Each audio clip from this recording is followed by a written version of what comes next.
last of all, write 2 steps in management of this thing.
We have just 30 seconds left for this ECG tracing. চারটা প্রশ্নের উত্তর আপনারা দিয়েছেন. Write down the ECG changes in the tracing. What is the ECG diagnosis? What are the 3 important questions you need to ask initially relating to the ECG finding? And number 4, write 2 steps in the management of this lady. 2 steps এর শব্দটা একটু ভুল হয়েছে বানানটা, sorry.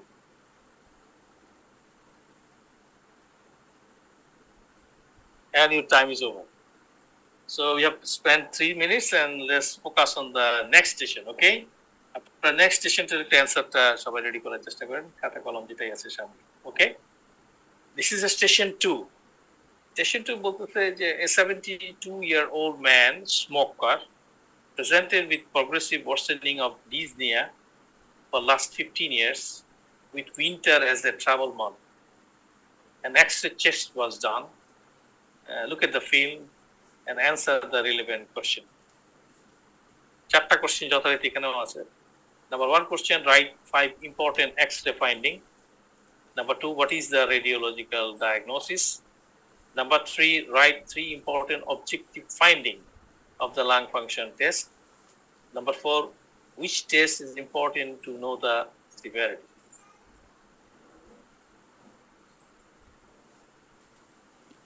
যখন থেকে আমি প্রশ্ন পড়া শুরু করবো তখন থেকে কিন্তু টাইম শুরু. So you have just 2 minutes there.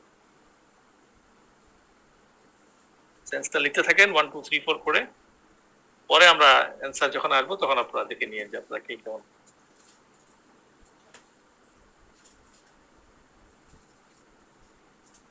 So for all যারা যারা শুনছেন, again the station 2 is a 72-year-old man, smoker, presented with progressive worsening of dyspnea for last 15 years with winter as a troublesome month.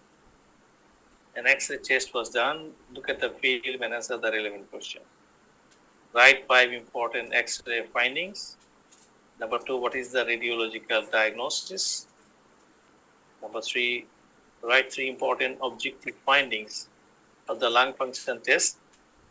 And number 4, which test is important to know the severity?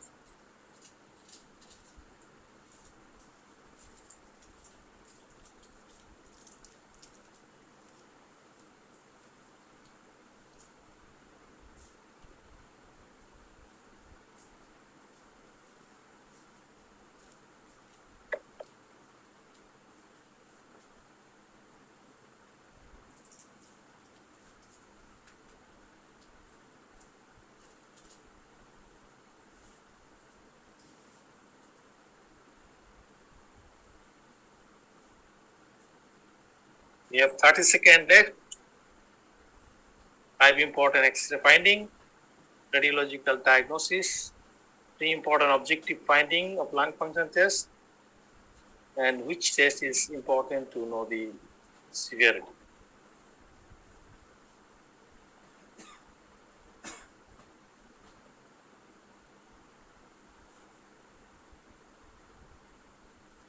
And my dear students and physicians, আপনাদের time is over for the station 2, so let's focus on the station 3, okay? আসেন আমরা পরবর্তী স্টেশনে চলে যাই. This is the station 3. Takes us a 26-year-old admit to emergency with a dyspnea and visual disturbance after whole night party at local club. An ophthalmoscopy of this patient was done. On the left side, you can see a pictorial showing the ophthalmoscopic finding.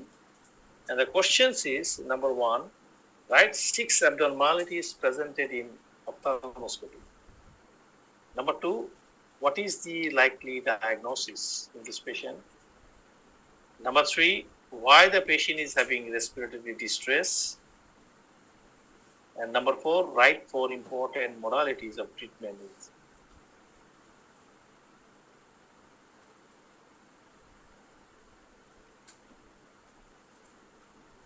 You have 2 minutes there.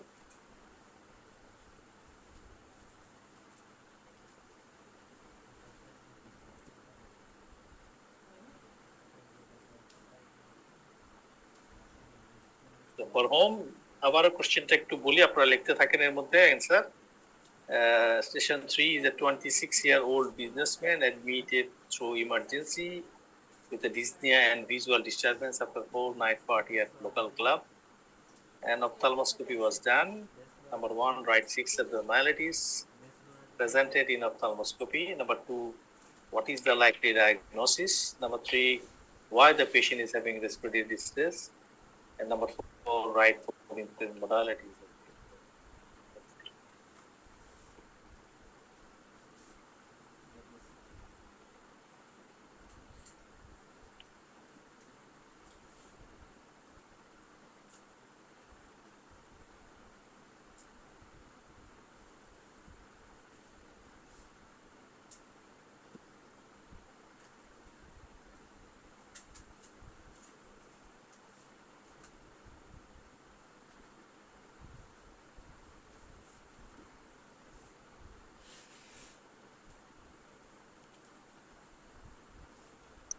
Okay, the time is over. এই 4টা question আমি আশা করি আপনারা অ্যানসারের মধ্যে কিছু না কিছু লিখে ফেলেছেন। Let's focusing on the station 4. This is the station 4. Now, this is a interesting. A 40-year-old man received a bone marrow transplantation, which is due to the previously for acute myelogenous leukemia. This received the transplantation was done 2 weeks back. Now, 2 days ago, the patient developed itching, diarrhea, pain, and numbness of the limbs. The skin lesions are shown in the picture. On the left side, there are 2 pictures. The question is again 4. Number one, what is the complication arises? Number two, write 5 important risk factors to develop such complication. And number 3, write 4 other abdominal conditions that may arise beside diarrhea. And number 4, write 3 important drugs in treating the complication. You have 2 minutes left. For all my students and the physician, again, station 4 is very important. There's a 40-year-old man who received a bone marrow transplantation 2 weeks previously for acute myelogenous leukemia. So 2 days ago, the patient developed itching, diarrhea, pain, and numbness of limbs.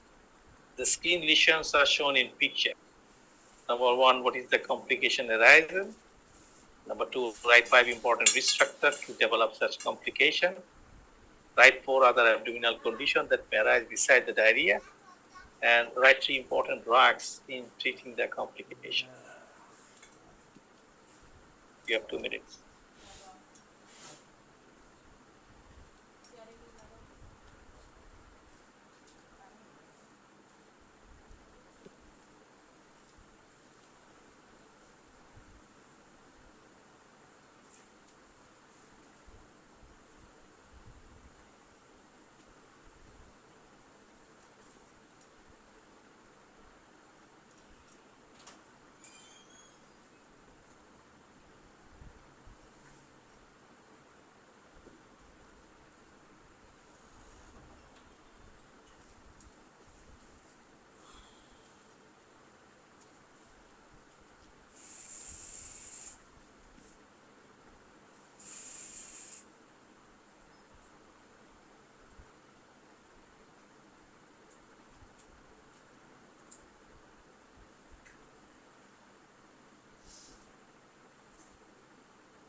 Okay, the time is over.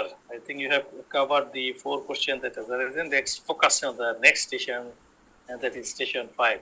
Okay, students. Station 5, this is says that this 30-year-old gentleman presented with the current painful oral lesion, as has been shown in picture. Now, 3 months back, he had an episode of red, painful eyes, responded with steroids eye drop. So this is the problem. And there are again 4 questions. Number 1 question is write 6 other systems that you'd like to check clinically in this case. Number 2, what is the most likely diagnosis? And number 3, name one test which will be used in diagnostic criteria. And number 4, name 4 agents used as first line in eye complication.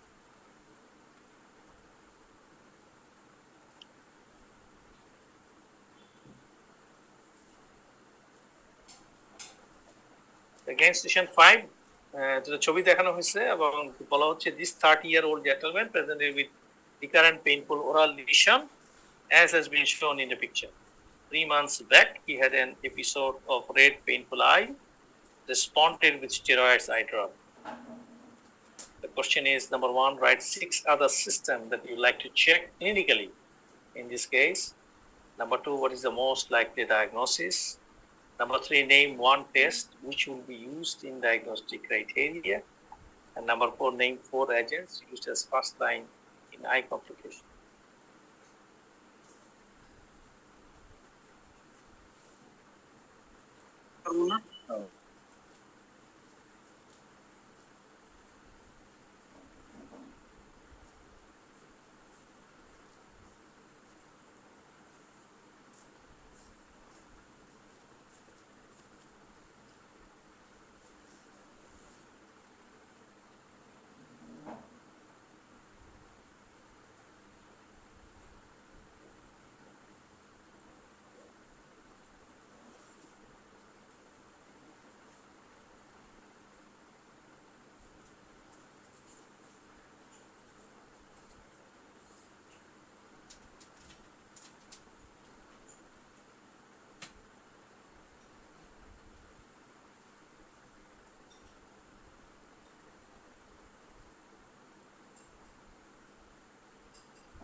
This problem, again, there are 4 questions. Let's see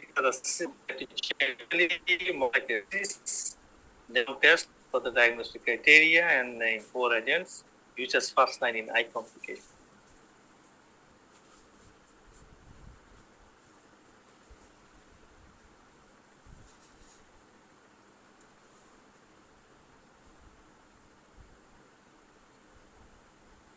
And the 3 minutes on, so station 5, so gentlemen, let's go to the next station, station 6. So this is station 6. And the problem says a 35-year-old man presented with new onset loin pain and hematuria. An abdominal CT scan is done, which is shown here. Look at the picture and answer relevant. There are also 4 questions. Number 1, what is the lesion seen in the CT abdomen? Number 2, write 5 other important organs that the disease can also involve. Number 3, what is the 3 grave complications that may result in catastrophe? And number 4, write 2 molecular defect which leads to this condition.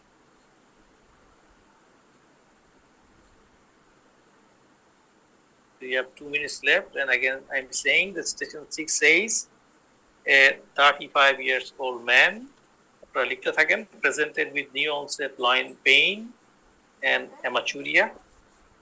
An abdominal CT scan is done, which is shown here. Look at the picture carefully and answer relevant. Number 1, what is the lesion seen in the CT abdomen? Number 2, write 5 other important organs that the disease can also involve. Number 3, what is the 3 grave complications that may result in catastrophe?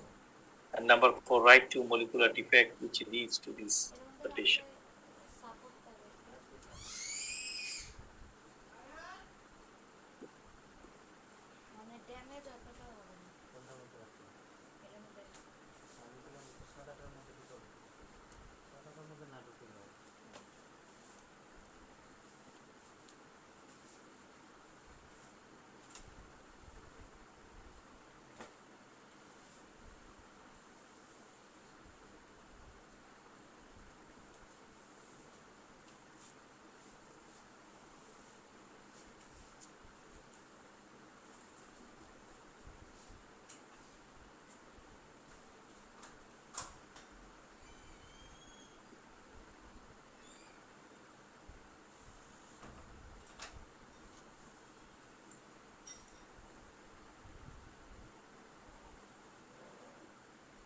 fourth question is, what is the lesion? 5 other important organ, 3 grave complication that may arise in catastrophe, and write 2 molecular defect, which is the condition.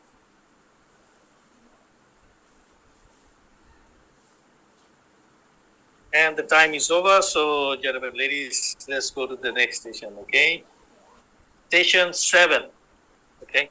This says a 26-year-old woman presented with personality change, jaundice, joint pain, and with this eye change. The question is, what is the lesion seen in the picture? Number 2, write 5 other neurological signs that may develop. Number 3, write 3 complications it may develop in hepatobiliary system. And number 4, write 5 kind of drugs that has been used to treat the condition. There's a pictorial there and there's a problem.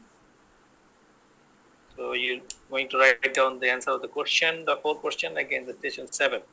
A 26-year-old woman presented with personality change, jaundice, joint pain, and with these eye change. Number 1, what is the lesion seen in the picture? Number 2, write 5 other neurological signs that may develop. And number 3, write 3 complications it may develop in hepatobiliary system. And write 5 kinds of drug that has been used to treat the condition. You have 2 minutes.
So 30 seconds left. Question is, what is the lesion seen in the picture?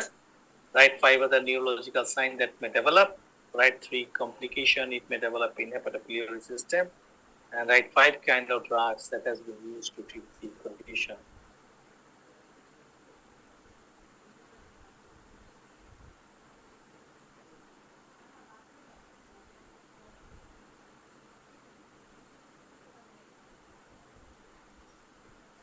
And thank you very much. The time is over. So, gentlemen, ladies, let's go to the next station, station 8. Okay. Okay, this is the station 8. Again, another picture, another problem with some question. Station 8 says a 45-year-old woman with a history of the uncontrolled hypertension, presented with history of headache, sweating, and palpitation, and later diagnosed as case of acute MI with congestive cardiac failure. Angiogram was found unremarkable. A CT scan of the abdomen was done. Subsequently, this is the picture of the CT scan of abdomen. Number 1 question, what is the most likely diagnosis? Number 2 is the right 4 disease where this condition can be presented as association. Number 3, what will be the screening test in this clinical condition? Number 4, write 3 important treatment modality in this state. So carefully question গুলো পড়েন এবং answer করেন. We just have 2 minutes left. Again, the station 8 is very interesting. A 45-year-old woman with, I think it's 3 years or 5 years, a history of the uncontrolled hypertension, presented with history of headache, sweating, and palpitation, and later diagnosed as acute myocardial infarction with CM. But the angiogram was found unremarkable. A CT scan of abdomen was done subsequently. This is the CT scan. And what is the most likely diagnosis? Number 2, write 4 diseases where this condition can be presented as association. Number 3, what will be the screening test in this clinical condition? And number 4, write 3 important treatment modality in this stage.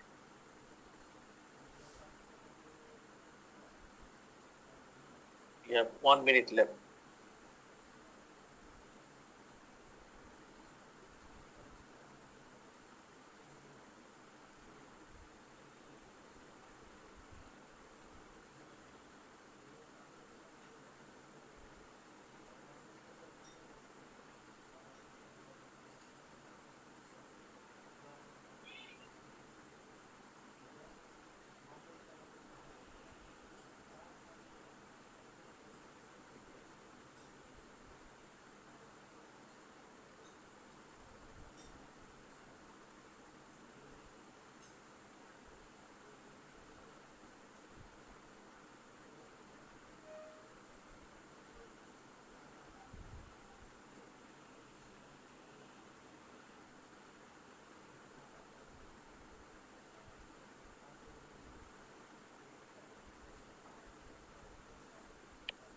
After answer করবেন 4 question, what is the most likely diagnosis? Write 4 disease, where it can be association, screening test, and 4 important treatment modality. And I'm afraid the time is over because the 3 minutes closes. So let's focus on the next station, okay? Station 9. So this is another station which says a 47-year-old man presented with this skin lesion developed in last 6 months, which are painless and numb. So this is a pictorial, and here are the 4 questions. Number 1 question, what is the most likely diagnosis? Number 2, beside this lesion, what are 5 other common sites of skin involvement? যেটা দেখানো হয়েছে এর বাইরে. And number 3, besides skin, write 4 important area of other organ involvement that can develop. And number 4, write 3 class of drug that is used for treatment in this case.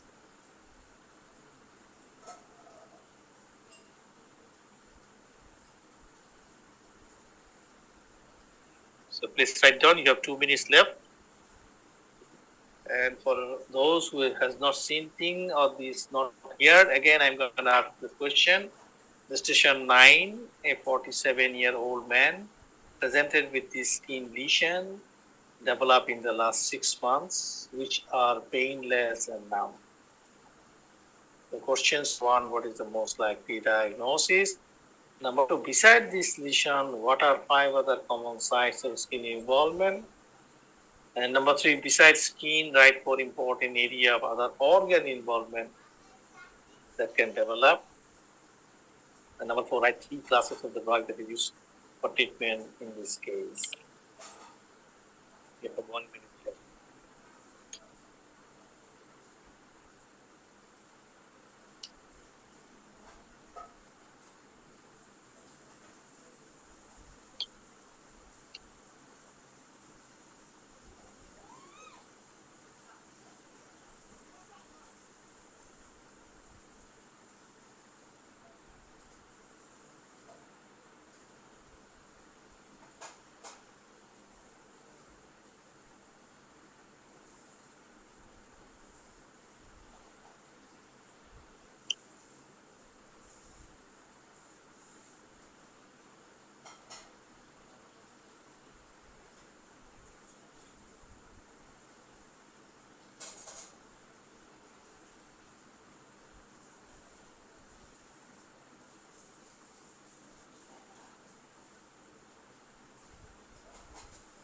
Okay, the time is over.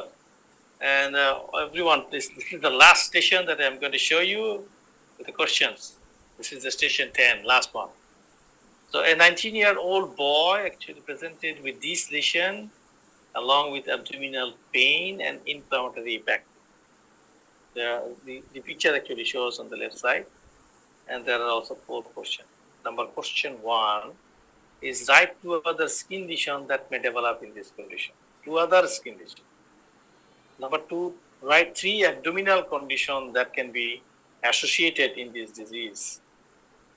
Number 3, what is the most likely diagnosis? And number 4, write 8 kind of drugs or modality of the managing in this patient.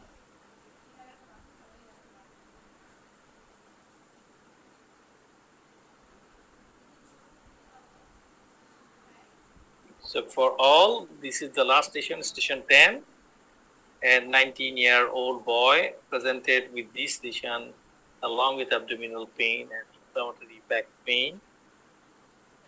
There are 4 questions. Number 1 question to write 2 other skin lesions that may develop in this condition. And number 2, write 3 abdominal conditions that can be associated in this disease. Number 3, what is the most likely diagnosis? And number 4, write 8 kind of drugs and modality in managing the patient.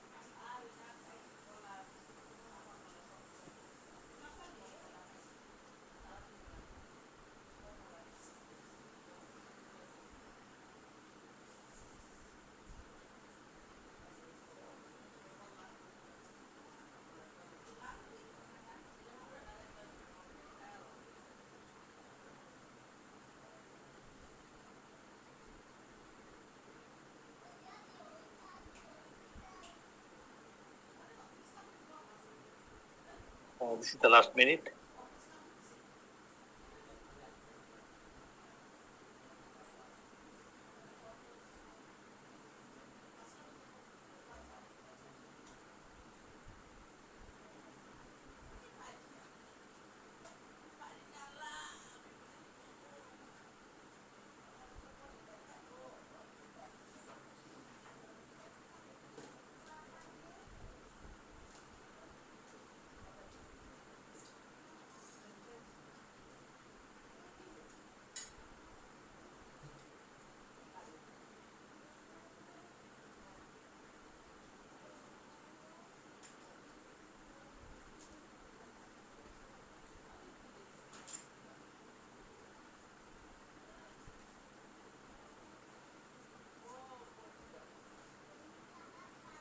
Okay, thank you very much. That gives the end of all the questions এবং পরীক্ষা শেষ আপনাদের জন্য. So I'm going to stop the sharing. Okay, everyone. Thank you very much. আপনারা যারা যারা আছেন, আমি জানি না কে কে শুনছেন, আপনারা কেমন দিলেন পরীক্ষা? কেউ একজন যদি একটু অ্যান্সার করেন কি কেমন হলো পরীক্ষা? এনিওয়ান? আপনারা কেমন করলেন? কোনো সমস্যা হয়েছে কিনা? Completely cover all the questions or not? Anyone?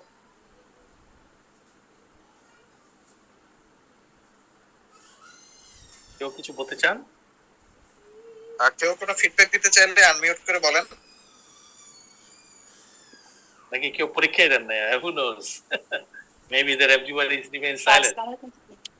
হ্যাঁ, ওয়ালাইকুম সালাম। আমিন খাতুন, বলেন কেমন হলো পরীক্ষা? ভালো হয়েছে আপনার? ভালো কিনা জানি না স্যার, অ্যান্সার দেখলে বুঝবো, but very much standard as like S BCPS এর মতোই স্যার। ওকে, আমরা সেটাই চেষ্টা করছিলাম যে বিসিপিএস এর মতো করে একটু প্রশ্নগুলো দেওয়া। সাধারণত এইভাবেই প্রশ্ন দেওয়া হয়ে থাকে। আপনাদেরকে একটা জিনিস বলি, প্রশ্নগুলা যে আমরা অসপি দিচ্ছি এটা আসলে অনেক স্ট্যান্ডার্ড না।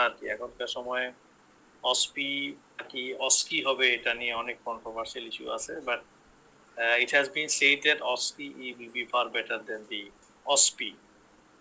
তার কারণটা হচ্ছে অবজেক্টিভলি স্ট্রাকচার যে ক্লিনিক্যাল এক্সামিনেশন করা হয় সেটার মাধ্যমে একজনের কম্পিটেন্সিটাকে অনেক ভালো বুঝতে পারা যায়, rather than somebody is writing down something of the problem অথবা পিক্টোরিয়ালস গুলো দেখে। সেই জন্য এখনকার সময় থেকে আপনারা দেখবেন যে সামগ্রিক সিদ্ধান্ত নিচ্ছে যে অস্কি করা হবে রাদার দেন দি অসপি। কিন্তু আমরা আজকে যেটা করলাম এটা হলো অসপি। তো এখানে যেগুলো করা হচ্ছে এগুলো কিছু কিছু অংশ হয়তো অস্কিত থাকবে, একেবারে সব চলে যাবে সেটা নয়, কিন্তু ওইখানে আপনারা রিয়েল টাইম পেশেন্ট হয়তো পাবেন অথবা কোনো মডেল পেশেন্ট পাবেন। তাদের সামনে আপনাদের স্কিলগুলোকে রিফ্লেক্ট করে দেখা, এক্সামিনেশন ফাইন্ডিংগুলোকে বুঝানো কিছু সময় টময় নিয়ে, সেটাই হয়তো একটা সময় মোস্ট আইডিয়ালি আপনাদের কাছে আসবে আর কি। তো যাই হোক, আমার মনে হয় আপনারা যদি এগ্রি করেন তাহলে আমরা কিন্তু কোশ্চেন এবং অ্যান্সার সেশনে এবার আসতে পারি। আমি কি আপনাদেরকে দেখাবো একটা একটা করে অ্যান্সার সেশন এবং স্মল অ্যামাউন্ট অফ ডিসকাশন আমি সেটা করাবো আর কি। So do you agree with everyone? Zahid Mahmud হাত তুলেছেন, প্লিজ বলেন। জাহিদ বলবেন, কিছু বলেন। স্যার আনসারগুলো আলোচনা করছি। আচ্ছা, আনসারগুলো আলোচনা, ওকে শিওর। আসেন আমরা শুরু করি না? Let's start. আমি বুঝতে পারছি আপনারা আনসার জানতে চাচ্ছেন। লেটস স্টার্ট, আমরা একটু আলোচনা করি। আপনি কি দেখতে পাচ্ছেন এটা? আমি আবার একটু ফুল এই যে ফুল স্ক্রিনে আসছি। তো আসেন আমরা শুরুটা করি প্রথমটা দিয়ে এক্সটেনশন 1, যেটা ছিল একটা ইসিজি রেকর্ডিং ছিল আর কি। বলা হয়েছিল যে একজন বয়স্ক মহিলার যার প্রেজেন্টেশন ছিল হয়তো পালপিটেশন এন্ড ডিসনিয়া, কতগুলো জিনিস বলছে দেখবেন। She was well manage for her heart failure এবং নাও স্টেবল। তখন ইসিজিটা করা হয়েছে।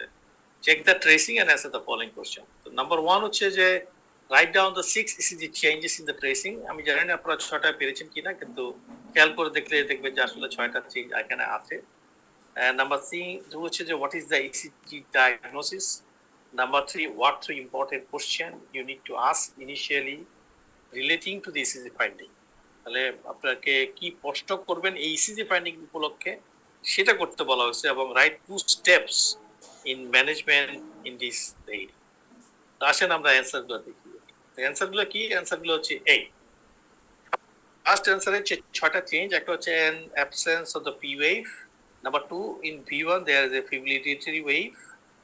Number C, irregular ventricular rate. D is the ventricular rate is around 60 to 65 per minute.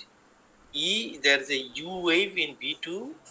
And F, and there is a downward sloping of the ST segment with a reversity.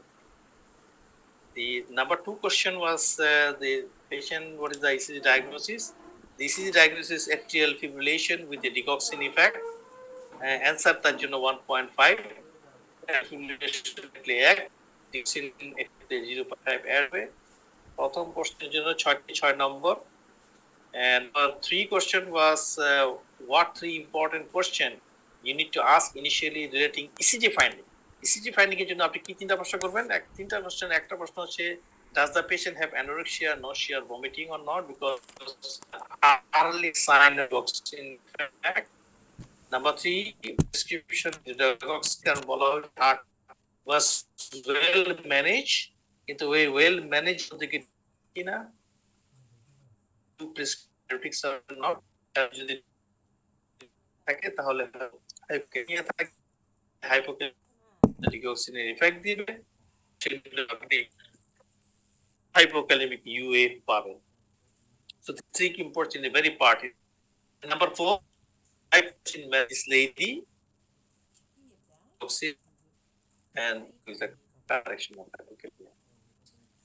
See, the patient was managed and stable.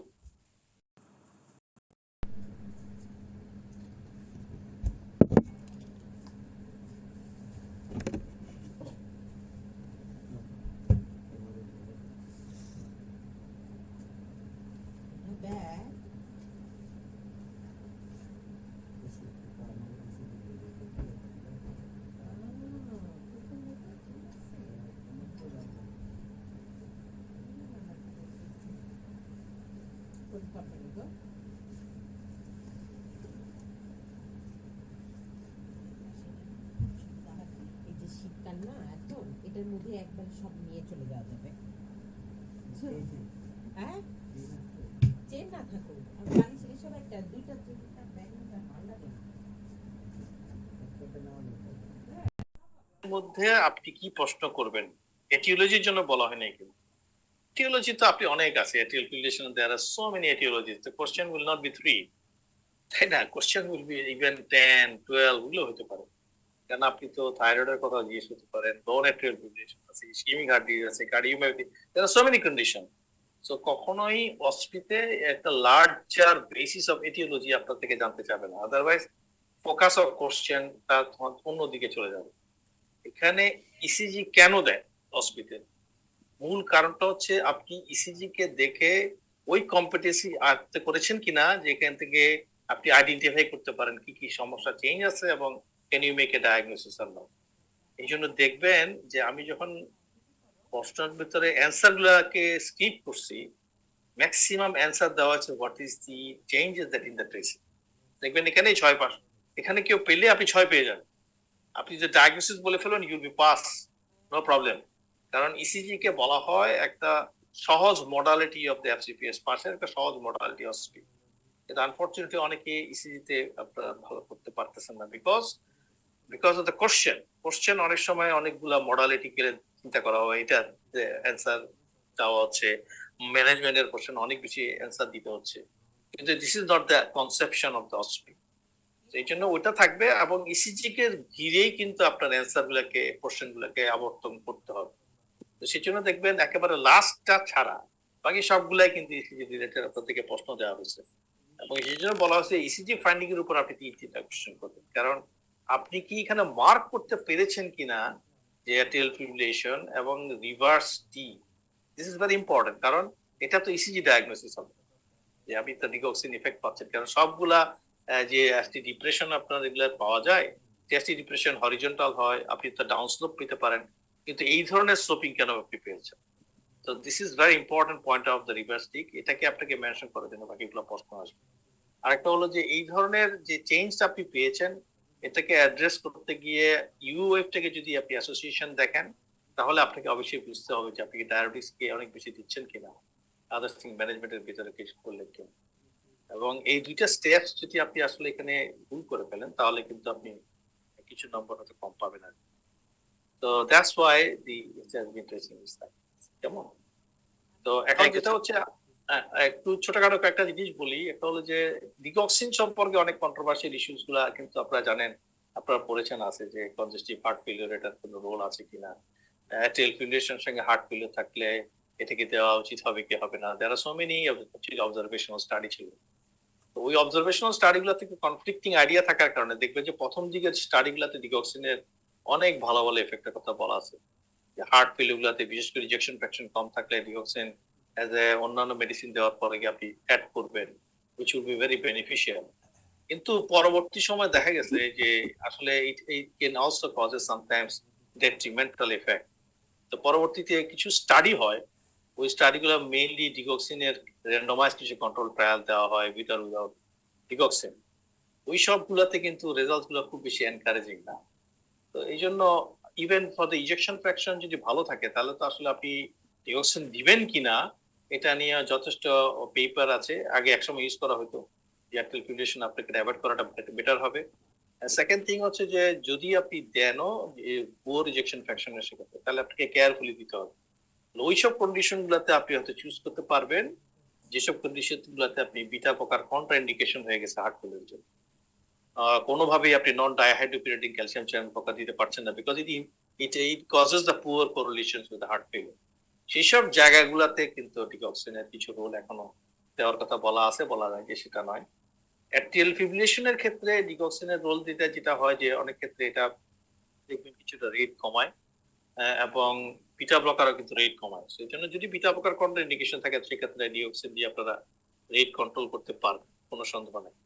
কিন্তু যেটা important point হচ্ছে atrial ফিব্রিলেশনের ম্যানেজমেন্টের ক্ষেত্রে rate এবং rhythm কন্ট্রোলের কথা আলোচনা করা হয়, এই দুইটার অলমোস্ট ইফেক্টটা সেম ভাবা হচ্ছে।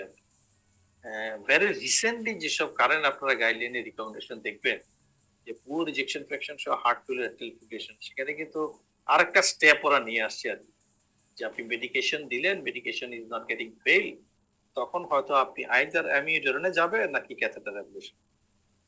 তো ক্যাথেটার অ্যাবলেশনের আপনার যেসব রিপোর্ট গুলা এগুলা কিন্তু অনেকগুলো ফেজ 2 এ ট্রায়াল গুলো চলে আসছে, এবং ইউরোপিয়ান যে অ্যাসোসিয়েশন যারা আছে তারা যদি অ্যাট্রিয়াল ফিব্রিলেশনের গাইডলাইনটা দেখেন, সেক্ষেত্রে ওরা বলবে কি আপনি হার্ট ফেলিওরের ম্যানেজমেন্ট দিচ্ছেন, তারপরে লেটস আস্ক দ্য পেশেন্টকে চয়েস করতে বলেন যে তুমি কি অ্যামিউডারনের মতো ওষুধ নিয়ে একটা রিস্কে থাকতে চাও নাকি catheter ablation. If he says catheter, if he says medicine, go for amiodarone. কিন্তু আমেরিকানরা কিন্তু ভিন্ন, ওদের ক্ষেত্রে কিন্তু ক্যাথেটার অ্যাবলেশনের রিপোর্টগুলো আসাতে ওরা চয়েস করতে বলে নাই, ওরা বলছে যে দিস ইজ অ্যান অপশন। এই অপশন গুলো এমন হতে পারে আইদারে আপনি সরাসরি মেডিসিন পেলেন পর চলে যান, অথবা আপনি এমিডিরন দিলেন, এমিডিরন ডিপোডিলিয়ান দিয়ে, অথবা আরেকটা drug recently become very encouraging, এটাকে বলা হচ্ছে ডফেতিনিব। এই ডফেতিনিব দিলেন, আপনার কাজ হচ্ছে না, তখন আপনি ক্যাথেটার অ্যাবলেশন। তো এইগুলো জিনিসগুলো আপনি নিয়ে কিন্তু কোশ্চেন আসতে পারে, আমি অত জটিলতায় যাইনি, আমি জাস্ট একটা ডিগক্সিনের ইস্যুটা দিলাম যেহেতু আমাদের এখানে অনেক ইউজ করে থাকে। So I think this is a discussion on the part of first session. Okay, everyone. আমরা ডক্টর আরাফাত আপনি কিছু বলবেন? হ্যাঁ আরাফাত স্যার একজন হাত তুলেছে। ওকে স্যার ইসিজি ডায়াগনোসিসে কি স্যার আমরা হাইপোক্যালেমিয়া লিখতে পারবো? ইসিজি হাইপোক্যালিমিয়া লিখতে পারবেন যদি আপনি গ্রস ইউএফ পান, কারণ ইউএফ এর তো অন্য কোনো ভালো ডিফারেনশিয়াল ডায়াগনোসিস নেই। আরেকটা হচ্ছে যে এই ইসিজিতে আপনি লিখতে পারবেন, কারণ এই ইসিজিতে কতটা প্রবলেম আপনাকে বলছে, বলে ফেলছে কিন্তু এটা হার্ট ফেলিওর, এবং বলে ফেলছে দেখেন নাও স্টেবল, ভালো ম্যানেজমেন্ট হয়েছে। তাহলে ভালো ম্যানেজার হওয়ার মানে কি? আপনি ডায়াবেটিক দিচ্ছেন, আপনি আলফা বিটা ব্লকার দিচ্ছেন, রাইট, দিস ইজ রিকমেন্ডেড, অথবা এসি ইনহিবিটর দিচ্ছেন। এই তিনটা জিনিস তো ফরজ দিতেই হবে। তারপরে এডিশনাল পয়েন্ট হয়তো আপনি ডিওক্সিন দিলেন অথবা অন্য কিছু এজেন্ট অ্যাড করলেন, কিন্তু প্রথম তিনটা তো দিচ্ছেন, তাহলে আপনি পেশেন্ট স্টেবল কেন হবে? এবং তখন আপনি দিয়েছেন, যখন আপনি এগুলোকে দেওয়ার পরে পেশেন্টকে স্থিতি করে ফাইন্ডিং পেয়ে গেছেন, তখনও ইউএ, then you must consider the hypokalaemia to diabetes. এই জন্য এই ফাইন্ডিংটা এখানে, ঠিক আছে? আই থিংক এভরিওয়ান আমরা ডিসকাস, হ্যাঁ প্লিজ স্যার আরেকটা, স্যার ডায়াগনোসিস কি স্যার ওই মানে এসটি ডিপ্রেশন আছে কোন কোন লিডে, এগুলো কি বলতে হবে স্যার? বা ইউএফ কোন লিডে আছে এটাও বলতে হবে? এটা কি স্যার একদম ক্লিয়ারলি সবগুলো মানে 6টা ফাইন্ডিংসে কি স্যার কোন কোন লিডে এটা বলে দিতে হবে কিনা? আইডিয়ালি ইস্যু, কারণ আপনি তো ফিবিলিটি ওয়েভ সবগুলো লিডে পাচ্ছেন না। ইউএফ সবচেয়ে প্রিডমিনেন্টলি আপনারা দেখতে পাবেন আইদার আপনার V2 অথবা V3 তে। এখানে কিন্তু V3 তে ইউএফটা হালকা বোঝা যাচ্ছে, কিন্তু ক্লিয়ারলি বোঝা যাচ্ছে V2 তে। আবার V1 যেহেতু ফিবিলিটি ওয়েভ অনেকগুলো বেশি আসছে, এই ইউএফটাকে আপনি আলাদাভাবে করতে পারছেন না। 4-5 এ কিন্তু আপনি কিছু দেখতেছেন, কিন্তু 4-5-6 এ খুব ক্লিয়ারলি আসছে ডিপ্রেশন উইথ রিভার্সিটিকটা বোঝা যাচ্ছে। এই জন্য এটা যদি আপনি মেনশন না করেন কোথায় কোথায় আছে, তাহলে তো আসলে আপনি বুঝাইতে পারবেন না। কারণ predominantly it is the lateral lead where the digoxin effect of the reverse tick is observed. Predominantly fibrillary wave is seen in the V1. Predominantly wave seen in the V2 or V3. এই জন্য এগুলোকে mention করতে হবে। আমি হয়তো নম্বর আপনাদেরকে খুব বেশি সেপারেট করে দিই নাই। খুব কঠিন কোনো পরীক্ষা হলে হয়তো এখানেও ভাগ ভাগ করে ফেলতে পারে প্রশ্ন, স্যার যে আপনি এটা লিখেছেন কিনা B2 এর জন্য হাফ হাফ নম্বর করে। কিন্তু আমি ওভারঅল আপনি যদি ইউএও লেখেন তাহলে একটা নম্বর দিয়ে দিতে পারেন। So that's it. I think that's the station 1. Okay, everyone. I think hopefully আপনারা খুশি। নেক্সট টাইম আসেন আমরা next station 2। I think this is easy. একটা জিনিস মনে রাখবেন, যখন আপনাদের OSPE পরীক্ষায় কিছু দিবে 1/3 of the question will be easy. এটা হচ্ছে আপনাদের একটা ইজি কোশ্চেনের পার্ট। ইজি কোশ্চেন দেওয়াটার উদ্দেশ্য হচ্ছে যাতে যারাই পরীক্ষা দিচ্ছে না কেন তাদের 100% যেন ইজি কোশ্চেন গুলোকে অ্যান্সার করে ফেলে। And then the 1/3 question will be moderate. ওইটা আপনাকে কিছুটা চিন্তা করে অ্যান্সার দিতে হবে, এবং এক্সপেকটেশন যে যারা আপনারা সেকেন্ড পার্ট পরীক্ষা দিচ্ছেন তারা চিন্তা ভাবনা করে ওটাকে কারেক্ট অ্যান্সার বের করতে পারবেন। The last 1/3 will be difficult. ওই ডিফিকাল্ট গুলা অনেকে পারবেন, অনেকে কিন্তু পারবেন। Those are actually for to see the quality of the students. এই জন্য বিসিপিএস জিনিসটাকে 1/3 করে সাজায়। তো আমার এখানে হয়তো যে কোশ্চেন গুলো আছে এগুলাও কিন্তু দেখবেন যে আপনাদের কাছে মনে হইতে পারে 1/3 একটু ডিফিকাল্ট, 1/3 একটু মনে হচ্ছে চিন্তা ভাবনা করলে একটু ভালো অ্যান্সার দেওয়া যাবে, 1/3 একটু very easy for you. So this is one 70-year-old man যেখানে বলা হয়েছে স্মোকার, এবং বলা হয়েছে with progressive worsening of disease. তার মানে দেখেন অনেকগুলো হিন্টস আপনাদেরকে দেওয়া হচ্ছে for the last 15 years. Worsening এবং প্রগ্রেসিভ দুইটা শব্দ লিখছে মানে আসলে ডায়াগনোসিস বলে দেওয়া হয়েছে। বলা হয়েছে উইন্টার এজ এ ট্রাভেল মান, মানে এটাকে আরো অগমেন্ট করার জন্য যাতে আপনি কোনোভাবে মিস না করেন। An X-ray test was done, look at the film and answer the relevant question. এখন আপনি বুঝে ফেলতে পারতেছেন যে মোস্ট লাইকলি এটা সিওপিডি, তাই না? কিন্তু আমরা যেহেতু আপনাকে এক্সরে চিনতে পারেন কিনা সেটা বোঝার জন্য জানতে দেয় মূল কোশ্চেন দেওয়া হচ্ছে 5 ইম্পর্টেন্ট এক্সারসাইজ। 5টা ফাইন্ডিং আপনাকে পারতে হবে, রাইট? তা নইলে আপনি সিওপিডি এটা ডায়াগনোসিস কিভাবে করবেন? দিস ইজ দ্য মডালিটি, যে এটা এক্সরে মডালিটির আপনার কম্পিটিটিভ দেখা হচ্ছে। নাম্বার 2 হচ্ছে what is the radiology diagnosis, এটাও পারতে হবে, বিকজ আপনি যেসব ফাইন্ডিং গুলো বলছেন ওটার উপর বেস করে রেডিওলজি ডায়াগনোসিস বলতে হবে। এখন যে কন্ডিশনটা অ্যাড্রেস করা হয়েছে এটাকে আপনি অ্যাড্রেস করে অবজেক্টিভ ফাইন্ডিং কি আসতে পারে লাং ফাংশন টেস্টে, আপনি নলেজটাকে একটু বেস করা হচ্ছে আপনার নলেজটা কেমন।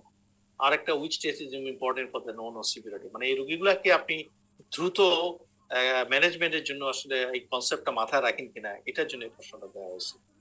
So this are very relevant question. আসেন আমরা অ্যান্সার গুলো দেখি। আমি মনে করি এটা আপনারা সবাই 100% পাবে। তাহলে নাম্বার 1 হচ্ছে লো এন্ড ফ্ল্যাট ডায়াফ্রাম। এটার ডেসক্রিপশন আমি গেলাম না কিভাবে লো যেতে হয়, ফ্ল্যাট যেতে হয়, কিন্তু আমি জানি যে আপনি যদি আগের এক্সেটা দেখেন এখানে দেখতে পারবেন যে মোস্ট লাইকলি যে 1 2 3 4 5 6 নম্বর রিবের পরেও কিন্তু anterior part of the costophrenic angle, অ্যাডিওফ্রেনিক অ্যাঙ্গেলটা 6 নম্বর রিবের নিচে আছে, so it has to be low. আর ফ্ল্যাট কেন, যে আপনি যদি অর্থোপেডিক এবং কার্ডিওফ্রেনিক কোস্টোফ্রেনিক অ্যাঙ্গেলকে অ্যাড করানো, বিশেষ করে রাইট সাইডে mid point of the fundus থেকে ডায়াফ্রাম 1.5 সেন্টিমিটার নিচে আছে, so it has to be flat. So low flat diaphragm এবং লাং ফিল্ডে হাইপার এক্সটেনশন কোনো সন্দেহ নাই, অনেক বেশি আছে। There are widening of the intercostal space. High lumps are again very prominent on the bilateral side. And number 5, emphysematous bulla. এটা আপনারা অবজার্ভ করছেন কিনা আমি জানি না, দোনো দিকে দেখবেন bilateral and also this is the bulla. Clear? কেমন? এখানে এই বুলাটা কিন্তু আপনাদের মিস করা যাবে না। এত রিকোয়েস্ট করার কোনো দরকার নেই। কেউ একজন হয়তো কথা বলতেছেন, if you want to discuss them. Sorry sir, এটা ঠিক করা হয়েছে, sorry. Okay, emphysematous bulla at apical region, এই হচ্ছে 5টা চেঞ্জ। আমরা ফ্ল্যাট 5টা যদি পেয়ে যান, 1 নম্বর করে 5 নম্বর এখানে কিন্তু পেয়ে যাবেন। সেকেন্ডলি আমরা ডায়াগনোসিস চাই সিওপিডি প্রিডমিনেন্টলি এমফাইজেমা। এখানে কিন্তু আপনি দেখবেন অ্যান্সার গুলাতে একটু ফ্র্যাকশন করে দিবে, মানে আপনি সিওপিডি লিখতে হচ্ছে না, প্রিডমিনেন্টলি আমি এমফাইজেমাটা লিখেছেন কিনা এটা কিন্তু সবাই জানতে চাবে। তো আমি এখানে হয়তো 2 দিছি, কিন্তু এটা হয়তো সেপারেট করতে পারে 1+1 এভাবে, অথবা যদি মনে করেন যে 1+1.5 এভাবে দিতে পারে, কিন্তু এই দুইটা মডালিটি এই মেইনলি অ্যান্সার কোশ্চেন অ্যান্সারগুলো পেয়ে যাবে। থার্ড কোশ্চেনটা ছিল important objective finding in the lung function test. Lung function test যখনই আপনি করতেছেন, 3টা ভেরি ইম্পর্টেন্ট ফাইন্ডিং আপনার সিওপিডি তে মেনশন করতে হবে। একটা হচ্ছে যে FeV1 টা রিডিউস, নাম্বার 3 FeV1 এবং FBC ratio which is has to be says altered। আপনি যদি অল্টার লেখেন তাহলে বোঝা গেল যে দুটোটাই পার্সেন্টেজ আসলে কমে গেছে, অথবা ফোর্স ভাইটাল ক্যাপাসিটি থেকে FeV1 অ্যাকচুয়ালি বেসিক্যালি অনেক বেশি পরিমাণ কম। আর last of all residual capacity, force vital capacity যেটা সেটা বাড়বে, এটা লিখবে। So these are the 3 important basic finding in the lung function test of COPD. Last of all, আপনি যদি কোনো প্রগনোসিস সিভিটি চান, ডেফিনেটলি আপনি একটা এবিজি করবেন, কারণ রেগুলার টাইপ 1 রেসপিরেটরি ফেলিওর হয়। রিমেম্বার, এটা টাইপ 1 রেসপিরেটরি ফেলিওর, কারণ আপনি এটা এমফাইজেমা লিখেছেন, আপনি কিন্তু ব্রঙ্কাইটিস লেখেন নাই। যদি ব্রঙ্কাইটিস লিখতেন তাহলে কিন্তু type 2 respiratory failure would be an important prognostic issue. সেখানেও হয়তো নম্বর সেপারেট ভাগ করতে পারে। এবিজি যদি আপনি 0.5 পেলেন, অর্থাৎ রেসপিরেটরি 0.5 অ্যাড হবে, এই মিলে হচ্ছে 0.75। আর বাকি প্রশ্নগুলো বুঝতে পারছেন, নম্বরগুলো এইভাবেই সাজানো। So I think that was easy, right? এবং হোপফুলি আপনারা সবাই এটা পেরেছেন। এখানে যদি আর কার কোনো যদি কিছু জিজ্ঞাসা থাকে এখানে যাব, অথবা আমরা নেক্সট সেশনে চলে যাচ্ছি।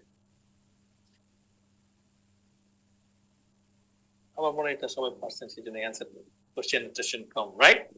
ওকে, ফাইন। আসেন আমরা নেক্সট সেশনে যাব। No problem. Station 3, this is interesting. A 26-year-old businessman admitted through emergency with a dyspnea and visual disturbance after a whole night party at local club and ophthalmoscopy was done. এটা হচ্ছে আপনারা অপথ্যালমোস্কোপি competency পাচ্ছেন কিনা সেটার পরীক্ষা। সেই জন্য দেখবেন লেখা আছে right 6 abnormalities present in ophthalmoscopy। তার মানে আপনি যদি খুব কেয়ারফুলি দেখেন অপথ্যালমোস্কোপি ফাইন্ডিং এ আসলে কিন্তু 6টা ফাইন্ডিং মতো আছে। What is the most likely diagnosis? Why the patient is having respiratory distress? Right, for important modalities of treatment in this case. কিন্তু কেসটা তো আপনারা বুঝতে পারছেন, তাই না? কেসটা কিন্তু সহজভাবে করে দেওয়া আছে। So what is the case actually? Anyone? Response? Methanol poisoning. Methanol poisoning. Absolutely. Brilliant. Brilliant. Absolutely brilliant. আমি অত্যন্ত খুশি আপনারা সবাই পেরেছেন। আসেন আমরা অ্যান্সার গুলো দেখি, তারপরে আমি এই ব্যাপারটা নিয়ে দুই একটা জিনিস আপনাদেরকে একটু বলার চেষ্টা করবো। তো কোশ্চেনের অ্যান্সার গুলো স্টেশন 3 বলা হয়েছে যে dilatation of the retinal arteries and veins on optic nerve disc. এটা ক্লিয়ারলি বোঝা যাচ্ছে, দেখেন the dilatations are obviously over vein or artery. Second issue, possible petty splinter hemorrhage on the optic nerve disc. এবং পেটি বলার উদ্দেশ্য হচ্ছে যে ব্লাড ভেসেলের সারাউন্ডিং গুলাতে আসলে আপনি দেখতেছেন কেন ব্লিডিং আছে কিন্তু, right? So that's the reason why this is called a petty hemorrhage. Number 3, retinal edema around the disc. You can easily see that যে মার্জিনটা কিন্তু আসলে আপনি বুঝতে পারছেন না। তো there are obviously কোনো সন্দেহ নাই যে এটা রেটিনাল ইডিমা আছে। Number 4 is the optic nerve disease has blurred margin, যেটা sorry mention করা হয়েছে. And number 5 is reddish hyperemic optic nerve due to dilatation of the blood vessel. This is one. And last of all, possible white exudates on the optic nerve disease. এবং এখানে দেখেন যে disc obliteration হয়ে থাকলেও you do not expect to have such amount of extension of these lesions. So this is must be either white lack or white happening. That's the reason why আপনি যখন description দিবেন, যদি আপনার কাছে মনে হয় ডিস মার্জিন অবলিটারেটেড এটা mention করেন, যদি মনে হয় এটা ডাইলেটেশন আছে, এখানে যদি ব্লিডিং মনে হয় যে স্প্লিনটার হ্যামোরেজের কথা মনে হচ্ছে মেনশন করেন, যদি স্প্লিনটা লিখতে না পারেন হ্যামোরেজের কথা হলেও লিখবেন, হোয়াইট ফ্ল্যাক্স এর কথা লিখতে পারেন, এক্সুডেটস এর কথা লিখতে পারেন, কোন জায়গাটাতে আছে এটা আপনি ডেসক্রিপশন দিতে পারেন. And there are so many ways you can see the abnormality that is present in the ophthalmoscopy finding. So most likely এই সবগুলো ফাইন্ডিং এখানে আছে এবং এটা ডিউ টু পেপিলাইটিস. আমি বলবো যে এটাকে আপনারা পেপিলাইটিস বলছেন কিনা, that's important, due to methanol poison. কারণ পেপিলাইটিস অনেকগুলো কারণে হবে. একটা ইম্পর্টেন্ট কারণ হচ্ছে টক্সিক পেপিলাইটিস, যেটা টক্সিক ম্যাটেরিয়াল দেওয়া হয় এবং আমাদের পার্সপেক্টিভে বাংলাদেশের context is very important. Respiratory ডিস্ট্রেসের একটা ইম্পর্টেন্ট কারণ মেটাবলিক অ্যাসিডোসিস. এবং যখনই মিথানল পয়জনিং এর কথা ভাববেন তখনই মনে রাখবেন চারটা জিনিস সেটার বেসিক প্রিন্সিপাল ম্যানেজমেন্ট থাকবে. একটা হচ্ছে অ্যান্টিডোট, আইদার এটা ফমিপিজল দিয়ে দিতে পারেন, এটা আমাদের দেশে নাই, এই জন্য ইথানলের কথা লিখবেন. অল্টারনেটিভ দেওয়া হয়েছে বিকজ ফমিপিজল ইজ নট অ্যাবসেন্ট. যেহেতু যদি অ্যাবসেন্ট না থাকলে এটাই হয়তো সবার আগে আসছে. There is always a role of IV sodium bicarbonate, and there will be always a role of folinic acid, and last of all hemodialysis. কেমন? আমাদের এখানে এটা একটা অনেক বড় প্রবলেম. ইথানলটা কিন্তু অনেক ধরনের এলিমেন্টস আসলে এগুলোর ব্যবহার আছে. ইভেন আমরা যে কালি ব্যবহার করি, ডাই ব্যবহার করি, গাড়িতে যেসব ফুয়েল গুলো থাকে এগুলাতে কিন্তু অনেক ধরনের ব্যবহার থাকে. আরেকটা হচ্ছে যে স্পিরিটে খুব ইউজ করে অনেক সময় ঘরের বিভিন্ন ধরনের আপনি ভার্নিশ করবেন, ক্লিন করবেন, এগুলোর জন্য কিন্তু একটা ইউজ আছে. প্রবলেম হচ্ছে এটা নিজে কিন্তু খুব একটা টক্সিক না, কিন্তু আপনি যদি এটাকে কোনোভাবে অ্যাডাল্টারেট করেন অথবা ইথানলের সঙ্গে মিক্সিং আপ করেন, then it becomes a really problem sir. এবং কতগুলো জিনিস আমি আপনাদেরকে বলি যে সাধারণত এটা একটা অ্যাকুরেট অল্প কয়েকদিনের ইলনেস করবে এবং আমাদের বাংলাদেশে তো মর্টালিটি অনেক হাই. কিন্তু কিছু কিছু ক্ষেত্রে এমন কেস আছে যেগুলা weeks long, months long methanol toxicity করে ফেলতে পারে in the tissue or in the eyes. শুধু আইয়ে কমপ্লিকেশন হয়ে ব্লাইন্ডনেস নিয়ে কয়েক মাসে প্রেজেন্টেশন, এ ধরনের কেসগুলো কিন্তু আছে. কিন্তু আপনি যদি অ্যাডাল্টারেশন করেন তাহলে আপনি খেয়াল করবেন, যদি 10 ml কেউ আপনি নেয় তাহলে সে ব্লাইন্ড হতে পারে, যদি 30 ml নেয় তাহলে সে ফ্যাটাল হতে পারে. তো volume is very important regarding methanol mixing up with ethanol. এটা হচ্ছে যে ইম্পর্টেন্ট পয়েন্টটা. আমাদের এখানে যেটা হয় যে যখন আপনি হিস্ট্রি নিতে যাবেন দেখতে হবে যে এগুলো কি আসলে কোন একটা গ্রুপসে হয়েছে কিনা. মানে এক বলা হয় যে ইথানল সম্পর্কে যে if you see a one patient then you will be sure that another patient is coming. তো এটার ইম্পর্টেন্সটা আছে এই জন্য যে আপনি তাহলে একটু সতর্ক হবেন আর কি পার্সপেক্টিভে কিভাবে আপনি তাদেরকে ডিল করবেন, তাই না, এটা সতর্ক হয়ে যাবে. তো আরেকটা বিষয় হচ্ছে, সরি আমি কি হারে বললাম,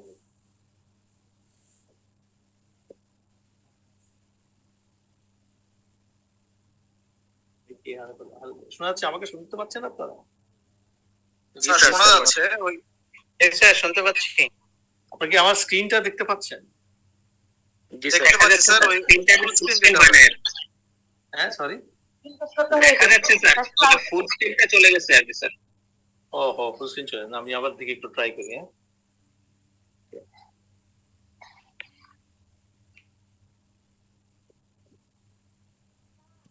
এখন দেখতে পাচ্ছেন না? জি স্যার. ওকে ওকে চলুন স্যার. তো এখন যেটা হলো যে আপনাদের কাছে যখন আসবে আর কি, মানে আমি বলবো যে মিথানল যদি সাসপিশনটা খুব ইম্পর্টেন্ট আপনার কাছে হিস্ট্রির ভিতরে, আপনি যদি কাউকে সাসপেক্ট করে ফেলেন আমি বলবো যে চেক দি রেসপিরেটরি রেট.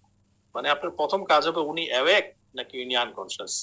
যদি অ্যাওয়েক হয় দেখেন ওর রেসপিরেটরি রেট কেমন, এটা মোর দেন 20 কিনা, লাংটা ক্লিয়ার কিনা. যদি সেটা হয় জাস্ট চেক দ্য পেশেন্ট কি আপনার চোখের সমস্যা হচ্ছে. যদি পেশেন্টের চোখের সমস্যা ইয়েস হয়, you are dealing with an problem. So that's very simple. মানে এই ফ্লোতে আপনি যদি আসেন তাহলে আপনার জন্য ডায়াগনোসিস করা সুবিধা হবে যদি কোশ্চেন অ্যান্সার গুলো ইয়েস হয়ে যায়। প্রবলেম হবে যদি আপনার অ্যান্সার ইয়েস না হয়। যদি অ্যান্সার ইয়েস না হয় তখন কিন্তু আপনার ধরেন হাইপার ভেন্টিলেট করতেছে একটা রোগ অ্যাওয়েকেনিং, তার অনেকগুলো কারণ থাকতে পারে।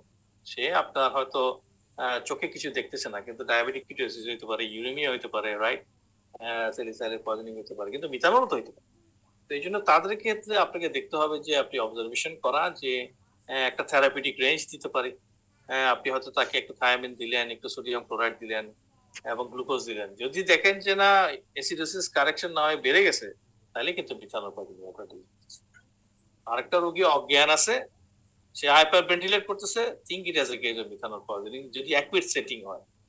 যদিও আনকনসিয়াসনেস এর অনেকগুলো কারণ হয়তো আছে, কিন্তু আপনার সাসপিশনটা কিন্তু মিথানল পয়জনিং কিনা দ্যাট ইজ ইম্পর্টেন্ট। সেটার সঙ্গে যদি একটা আনকনসিয়াস রোগীর হাইপার ভেন্টিলেট করতে দেখেন তাহলে কিন্তু আপনারা মিথানল পয়জনিং এর মতো চিকিৎসা দিতে পারবেন। সো এই জন্য ফ্লো শিট গুলো ইজি আপনাদের জন্য, ইভেন আপনি যদি এবিজি করতে নাও পারেন, আর যদি এবিজি করেন তাহলে তো আপনাদের জন্য আরো অনেক ভালো ক্লু আসবে। আমি বলবো যে কয়েকটা জিনিস। সরি স্যার, পারমিশন করে একটা কথা বলি স্যার। হ্যাঁ হ্যাঁ প্লিজ। স্যার এখানে তো স্যার হচ্ছে আইভি সোডিয়াম বাইকার্বনেট, যেটা স্যার আমরা এখানে লেখা আছে স্যার। তো ইউজুয়ালি স্যার বাংলাদেশের যে স্যার স্ট্রেন স্যার, সেটা হচ্ছে স্যার 7.5, আর ডেভিডসন তো স্যার যেখানে দেওয়া আছে যে হচ্ছে স্যার 8.4% স্যার 50 ml, যেটা স্যার কারেকশন করা হয় আর কি স্যার। স্ট্রেনটা তো স্যার একটু ডিফারেন্ট। আমরা তো স্যার বাইরের কান্ট্রি গুলোকে আমরা ফলো করি, বাট আমাদের স্ট্রেন গুলো তো স্যার এটার সাথে মিলে না স্যার। আর এটা যদি স্যার আমরা 7.5 যেটা স্যার ইন 100 ml যেটা স্যার থাকে স্যার বাংলাদেশের স্ট্রেন গুলোতে স্যার সোডি বাইকাপ যেটা স্যার, তাহলে স্যার আমরা সেটা কিভাবে স্যার আমরা দিব স্যার? বইতে সাথে লেখা আছে 50 ml 8.4% ইন ডেভিডসন স্যার, তাহলে স্যার আমরা এটা কিভাবে দিব স্যার একটু যদি বলতেন স্যার। Thank you sir. আচ্ছা ঠিক আছে, থ্যাংক ইউ। আমি বলি আপনাকে, দেখেন শুধু 8.4% দিতে হবে বলে কোনো কথা নাই। এটা কিন্তু অনেকগুলো আপনি 8.4 আছে, 4.2 আছে, ইভেন 2.4% আছে, এগুলো দিয়ে আপনি দিতে পারেন। আপনি 8.4% যদি 50 ml দেন তাহলে 4.2% আপনি 100, ইভেন আপনি 250 ml পর্যন্ত দেওয়া যায়। 2.4% 500 ml পর্যন্ত দেওয়া যায়। ঠিক ঠিক একই রকম ভাবে 7.5% যেটা আছে এটারও কিন্তু স্ট্রেংথে আপনি 75 ml এর মতো দিতে পারবেন। এখানে সমস্যা হচ্ছে সোডিয়াম বাইকার্বনেট যদি দিতে হয় আসলে অনেক বেশি রেঞ্জে দিতে হবে। আমি আপনাদেরকে কয়েকটা শুধু ক্লু বলি। মিথানল পয়জনে আপনি বাইকার্বনেট যদি দিতে চান, আপনি একটা ফর্মুলা, হ্যাঁ একটা সিম্পল ফর্মুলা মনে রাখবেন, 0.3 into weight into base deficit, যেটা আসবে এটা আপনাকে রিপ্লেস করতে হবে। রিমেম্বার একটা জিনিস যে বেস ডেফিসিটটা এখানে অনেক বেশি গুরুত্বপূর্ণ, পিএইচ না কেন। কারণ কি? কারণ রোগীগুলো হাইপার ভেন্টিলেট করবে, যে রোগীটা হাইপার ভেন্টিলেট করবে তার পিএইচ কমবে কিন্তু 7.2, 7.1, ইভেন 7 বিলো। তো ওইটা আপনাকে ডিকটেট করতেছে না কিন্তু কি পরিমাণ সিভিয়ারিটি ওর আছে। এই জন্য বেস ডেফিসিট দেখবেন। If somebody's base deficit is more than 15, if somebody's bicarbonate value is less than 10, if somebody's pH is less than 7, আপনি চারটা মডালিটি যে চিকিৎসার কথা বলছি আমি সবগুলো ফলো করবেন। ওকে, তাহলে ক্লু ভেরি সিম্পল, বাইকার্বনেট 10 এর নিচে কিনা, বেস ডেফিসিট 15 বেশি কিনা, এবং pH less than 7 কিনা। You all follow the 4 steps including the hemodialysis. এখন আপনি যেটা দিচ্ছেন, আপনি যদি এবিজি করতে পারেন, আপনার সেটিং এ যদি এবিজি থাকে তাহলে তো সুবিধা, আপনি বেস ডেফিসিট করে গিয়ে এটা বের করে ফেলবেন। কেউ কেউ বলতে পারে স্যার আমাদের এখানে এবিজি হয় না, সবখানে এবিজি করতে পারে না, উপজেলায় নাই। তাহলে আমি বলবো 150 থেকে 250 ml 7% 5 যেটা, এটা 1 থেকে 2 ঘন্টার মধ্যে দিয়ে দেন এবং দেখেন রেসপিরেটরি রেট যেটা আপনার 20 এর বেশি ছিল এটা 20 এর নিচে নামছে কিনা। যদি 20 এর নিচে নামে তাহলে বুঝবেন যে বাইকার্বনেট দেওয়াটা ঠিক আছে। যদি সেটা না থাকে তারপর দেখেন ট্যাবলেট আছে কিনা, সোডিয়াম বাইকার্বনেট ট্যাবলেট 6 থেকে 10টা ট্যাবলেট খাওয়াই দিবেন প্রত্যেক ঘন্টায় ঘন্টায়, এভরি আওয়ার। তাহলে কতক্ষণ পর্যন্ত খাওয়াবেন? যতক্ষণ পর্যন্ত এসে হাইপার ভেন্টিলেশন লেস দ্যান 20 না।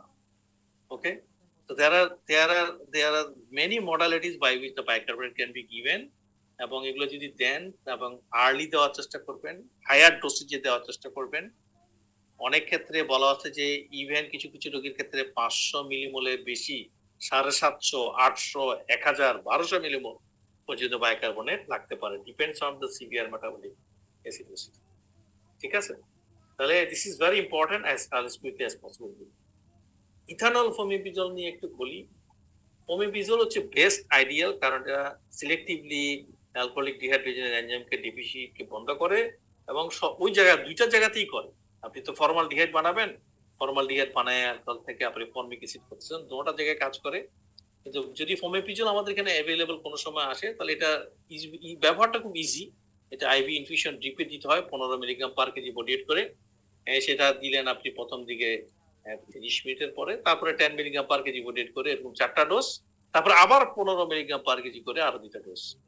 আর যদি এমন হয় যে আপনি বলতে পারতেছেন না যে ডায়ালাইসিস হচ্ছে কি হচ্ছে না, রোগীটাকে আপনি কতদিন দেবো, তাহলে মিনিমাম অন এন এভারেজে 5 থেকে 7 দিন দেবেন।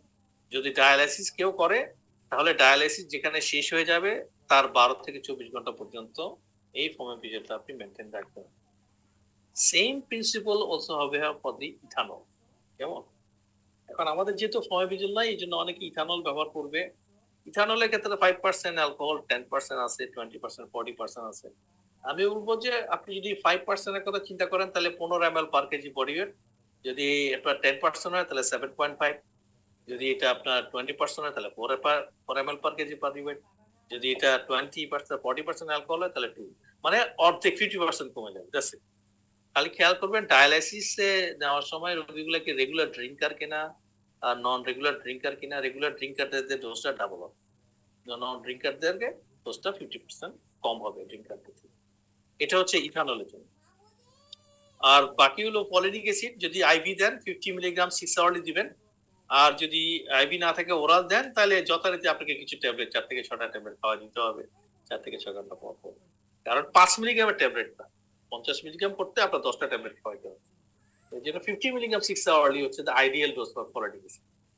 হেমোডায়ালিসিসের ক্ষেত্রে ইন্টারমিটেন্ট হেমোডায়ালিসিস অথবা সিআরআর যেটাই করেন না কেন দুইটারই উপকার আছে, কিন্তু intermittent haemodialysis has been found to be have far better than the CRRT patients with the methanol poisoning for sure. আমরা মিথানল পয়জনিং একটা গাইডলাইন করছি এনসিডিসি তরফ থেকে। খুবই চমৎকার গাইডলাইনটা, এটা খুব ইজি, ভেরি ইউজার ফ্রেন্ডলি। এটা যদি একটু জোগাড় করে রাখতে পারেন আপনারা, অল্প কথার বই, খুব একটা বেশি না কিন্তু ওয়ার্দি। আরেকটা হচ্ছে যে ভেরি রিসেন্টলি আমরা একটা পয়জনিং এর গাইডলাইন এস্টাবলিশ করছি এনসিডিসি তরফ থেকে। এই পয়জনিং এর বইটা আপনারা কালেক্ট করেন, সেখানে মিথানলের চ্যাপ্টার আছে, সেখানে কিন্তু আমি যে কথাগুলো বললাম ডোজ থেকে শুরু করে চার্টে খুব সুন্দর করে লেখা আছে।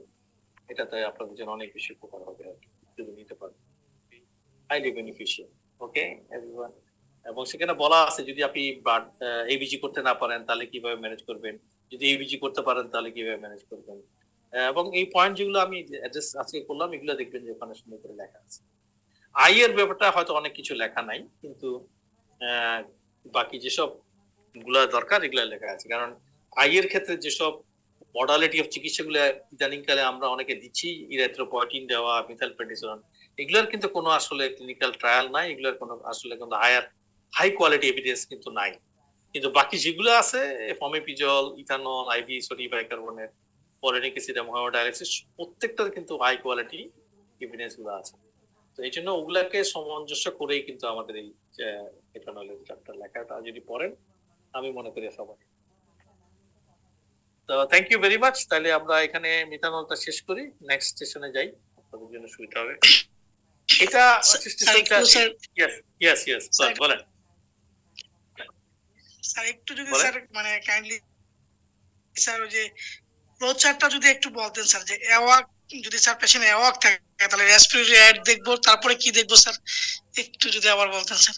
শুধু আচ্ছা, যদি রোগী অ্যাওয়েক থাকে অথবা আনকনশাস থাকে, অ্যাওয়েকের পরে আপনি দেখবেন যে হাইপার ভেন্টিলেট করে কিনা। অ্যাডাল্টের জন্য হাইপার ভেন্টিলেশন মানে মোর দেন 20-25। যদি হাইপার ভেন্টিলেট করে রোগীটাকে, তারপরে প্রশ্ন হবে যে রোগী চোখে দেখছে কিনা, আপনি অপথলমোলজি করলেন কেন, রোগী চোখে দেখে কিনা। রোগী চোখে যদি না দেখে অপথলমোলজি যদি আপনি ফাইন্ডিং পান, then your diagnosis is methanol poisoning. Very simple. Unconscious রোগী আপনি হাইপার ভেন্টিলেট করতেছেন তখন আর চোখও দেখতে হবে।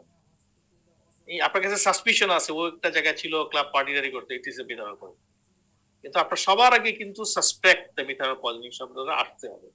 আপনি সাসপেক্ট করেছেন কিনা কোনো কারণে। এবং আমি আবারও বলি, এগুলো সাধারণত দেখবেন যে লোয়ার ক্লাসে অথবা মিডল ক্লাসে হবে। ইউজুয়ালি তো ইথানল যারা খাচ্ছে তাদের প্রবলেম হবে না। রোগীগুলো আপনার কাছে 12 থেকে 24 ঘন্টার মধ্যে আসে কিনা। যদি কোনো রোগী বলে যে উনি অ্যালকোহল খাইছে 2 ঘন্টার মধ্যে উনি চলে আসছেন, এটা মিথানল পয়জনিং তো যাই। এটা ইথিলিন গ্লাইকল হইতে পারে, ইথানল গ্লাইকল, কিন্তু এটা মিথানল না। মিথানলের রোগীগুলো আসবে ইউজুয়ালি খারাপ হবে 12 থেকে 24 ঘন্টায়।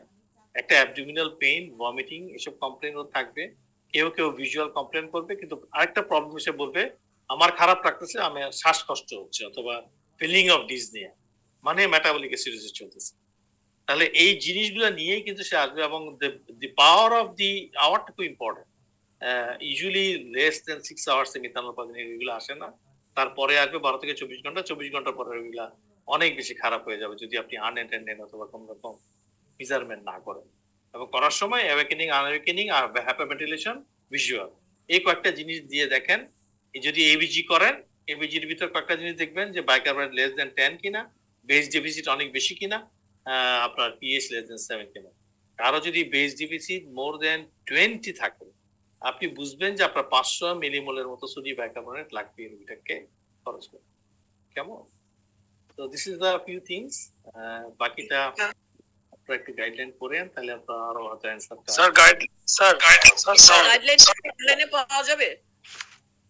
গাইডলাইন আপনারা চেক করেন। আমি তো একবার এক সময় এটাকে আমাদের ডিজি অফিসার অনলাইনে তুলে দিয়েছিলাম, এখনো আছে কিনা, না থাকলেও we will provide you, no problem. আমাকে বলিয়েন। স্যার আপনি স্যার যে ম্যানেজমেন্ট বলছেন স্যার, আসসালামু আলাইকুম স্যার, এটা ভেরি স্পেসিফিক স্যার। জেনারেল ম্যানেজমেন্টের মধ্যে আমরা যে আইভি ফ্লুইড, তারপরে এনএসসি, সোডিয়াম ক্লোরাইড, তারপর হচ্ছে ডিএ দিব, ওগুলো স্যার আমরা কি লিখতে পারবো? না, ওগুলো আপনি দিবেন কখন? যখন আপনার সাসপেশন আছে কিন্তু আপনি কোন রকম অ্যান্সার, আপনি হাইপার ভেন্টিলেশনও পাচ্ছেন না, ভিজুয়াল ডিস্টারবেন্সও পাচ্ছেন না। তার মানে কি, একটা রোগী আপনি সাসপেক্ট করলেন ও অ্যাওয়েকেনিং আছে কিন্তু হাইপার ভেন্টিলেশন করতেছে না, ভিজুয়াল ডিস্টারবেন্স করতেছে না, তাহলে এটা কি? তাহলে it may not be methanol poisoning, right? অথবা যদি হয়েও থাকে ডায়াবেটিক কিটোসিস হতে পারে, তাহলে সেটা আর্লি প্রেজেন্টেশন হয়েছে, এটা ইউরেমিয়া হতে পারে, এটা স্যালিসাইলিক অ্যাসিড পয়জনিং হতে পারে।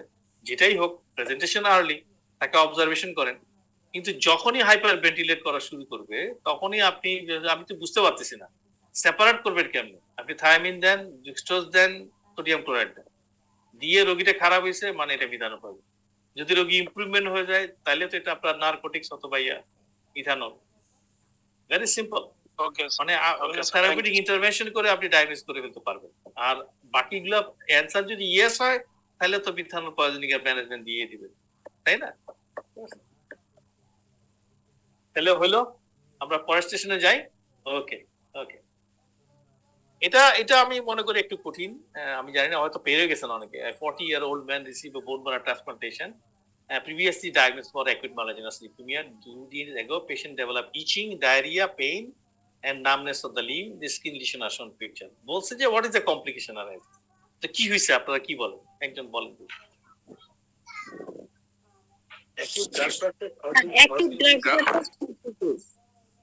Very good, excellent. Acute graft versus host disease, absolutely brilliant. এবং এটাই কিন্তু answer. Write 5 more important risk factor to develop such complication. Write 4 other abdominal conditions that may arise beside diarrhea. Write 3 important drugs in treating the complication.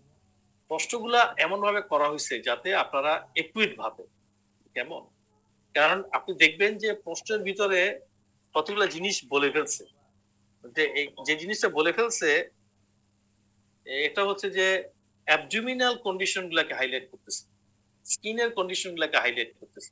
মানে কি, আপনি যখন acute থেকে chronic আলাদা করতে চাবেন, খেয়াল করবেন আইদার স্কিনে problem, GI problem, liver problem, এগুলোকে অ্যাড্রেস করছে কিনা।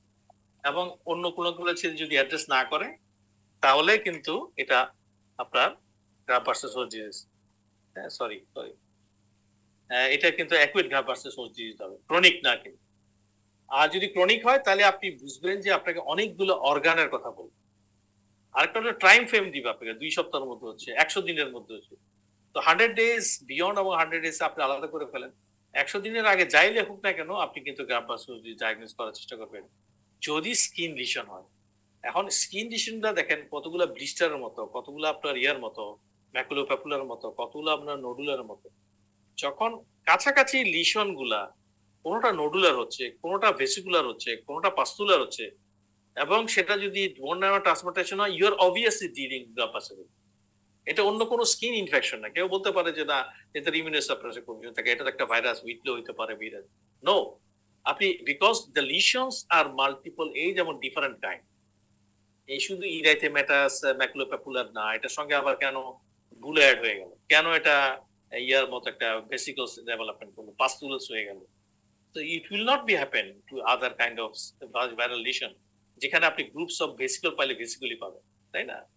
তো এই জন্য এবং যদি আপনাকে লিভার ফাংশনটাকে অনেক বেশি ইম্পেয়ারমেন্ট দেখায়, কোন রকম জিআই ট্র্যাক্টের কথা বলে, you are dealing acute versus host disease. এবং এটার জন্য অনেকগুলো প্রাইমারি সেকেন্ডারি ড্রাগ গুলো আছে, এগুলো আমি আপনাদেরকে হয়তো কিছু বলবো। তার আগে অ্যান্সার গুলো দেখেন যে অ্যাকুয়েট গাপ ভার্সেস হোস্ট ডিজিজ, অ্যাকুয়েটের জন্য নম্বর আলাদা করতে পারে, গাপ ভার্সের জন্য করতে পারে। দেয়ার পয়েন্ট এখানে রিস্ক ফ্যাক্টরের ভিতর ইম্পর্টেন্ট হচ্ছে ইনক্রিজ এজ, কারণ দেখবেন যে এল্ডারদের দিকে বেশি হয়। এইচএলএ মিসম্যাচ একটা ইম্পর্টেন্ট, সেক্স মিসম্যাচ একটা ভেরি ইম্পর্টেন্ট, যদি কোনো ফিমেল ডোনার মেল রেসিপিয়েন্ট থাকে তাদের এটা বেশি হয়, এটা প্রমাণিত। ইরাডিয়েশন, এটা আপনারা জানেন, ইরাডিয়েশন যদি হয় অনেক বেশি হয়। আর সাব অপটিমাল ইমিউনোসাপ্রেশন। এখনকার সময় বলে যে আপনি তো প্রোপাইলেক্সিস দিবেন, দেওয়ার সময়টাতে সাইক্লোস্পোরিনকে চুজ করলেন, ওকে ফাইন, প্লাস মাইনাস ট্যাক্রোলিমাসকে বললেন, ওকে ফাইন। কেউ কেউ বলে এটার সঙ্গে এডিশন আপনি ম্যাথোট্রিক্সের দেন, ওকে ফাইন, কিন্তু never should be just one, it should be always two or more. এখনকার সময় বলে যে সাইক্লোস্পোরিন অথবা ট্যাক্রোলিমাস প্লাস ম্যাথোট্রিক্সের plus steroid should be a primary prophylaxis for the graft. যদি সেটা হয় তাহলে গ্রাফ ভার্সেস হোস্ট ডিজিজের সমস্যাটা কমে যাবে অথবা কম থাকবে। একেবারে হবে না এটা আপনি বলতে পারবেন না, কিন্তু কম হবে, this is for sure. Days এর ভিতরে আপনাকে 2 সপ্তাহ 3 সপ্তাহ 45 ডেজ একটা মনে রাখবেন, এগুলো হচ্ছে কমন, এই সময়ের ভিতরে আসবে। কিন্তু you have a range of 100 days, এই 100 ডেজ এর মধ্যে লিখলে আপনি তাকে অ্যাকুইট রাখবেন, পরে আপনি ক্রনিক। লিভার ফাংশনটাকে খুব সচেতনে হয়তো এখানে দেওয়া হয় না, যাতে আপনি একটু বায়াস থাকেন, এই জন্য মেনশন করা হয়েছে।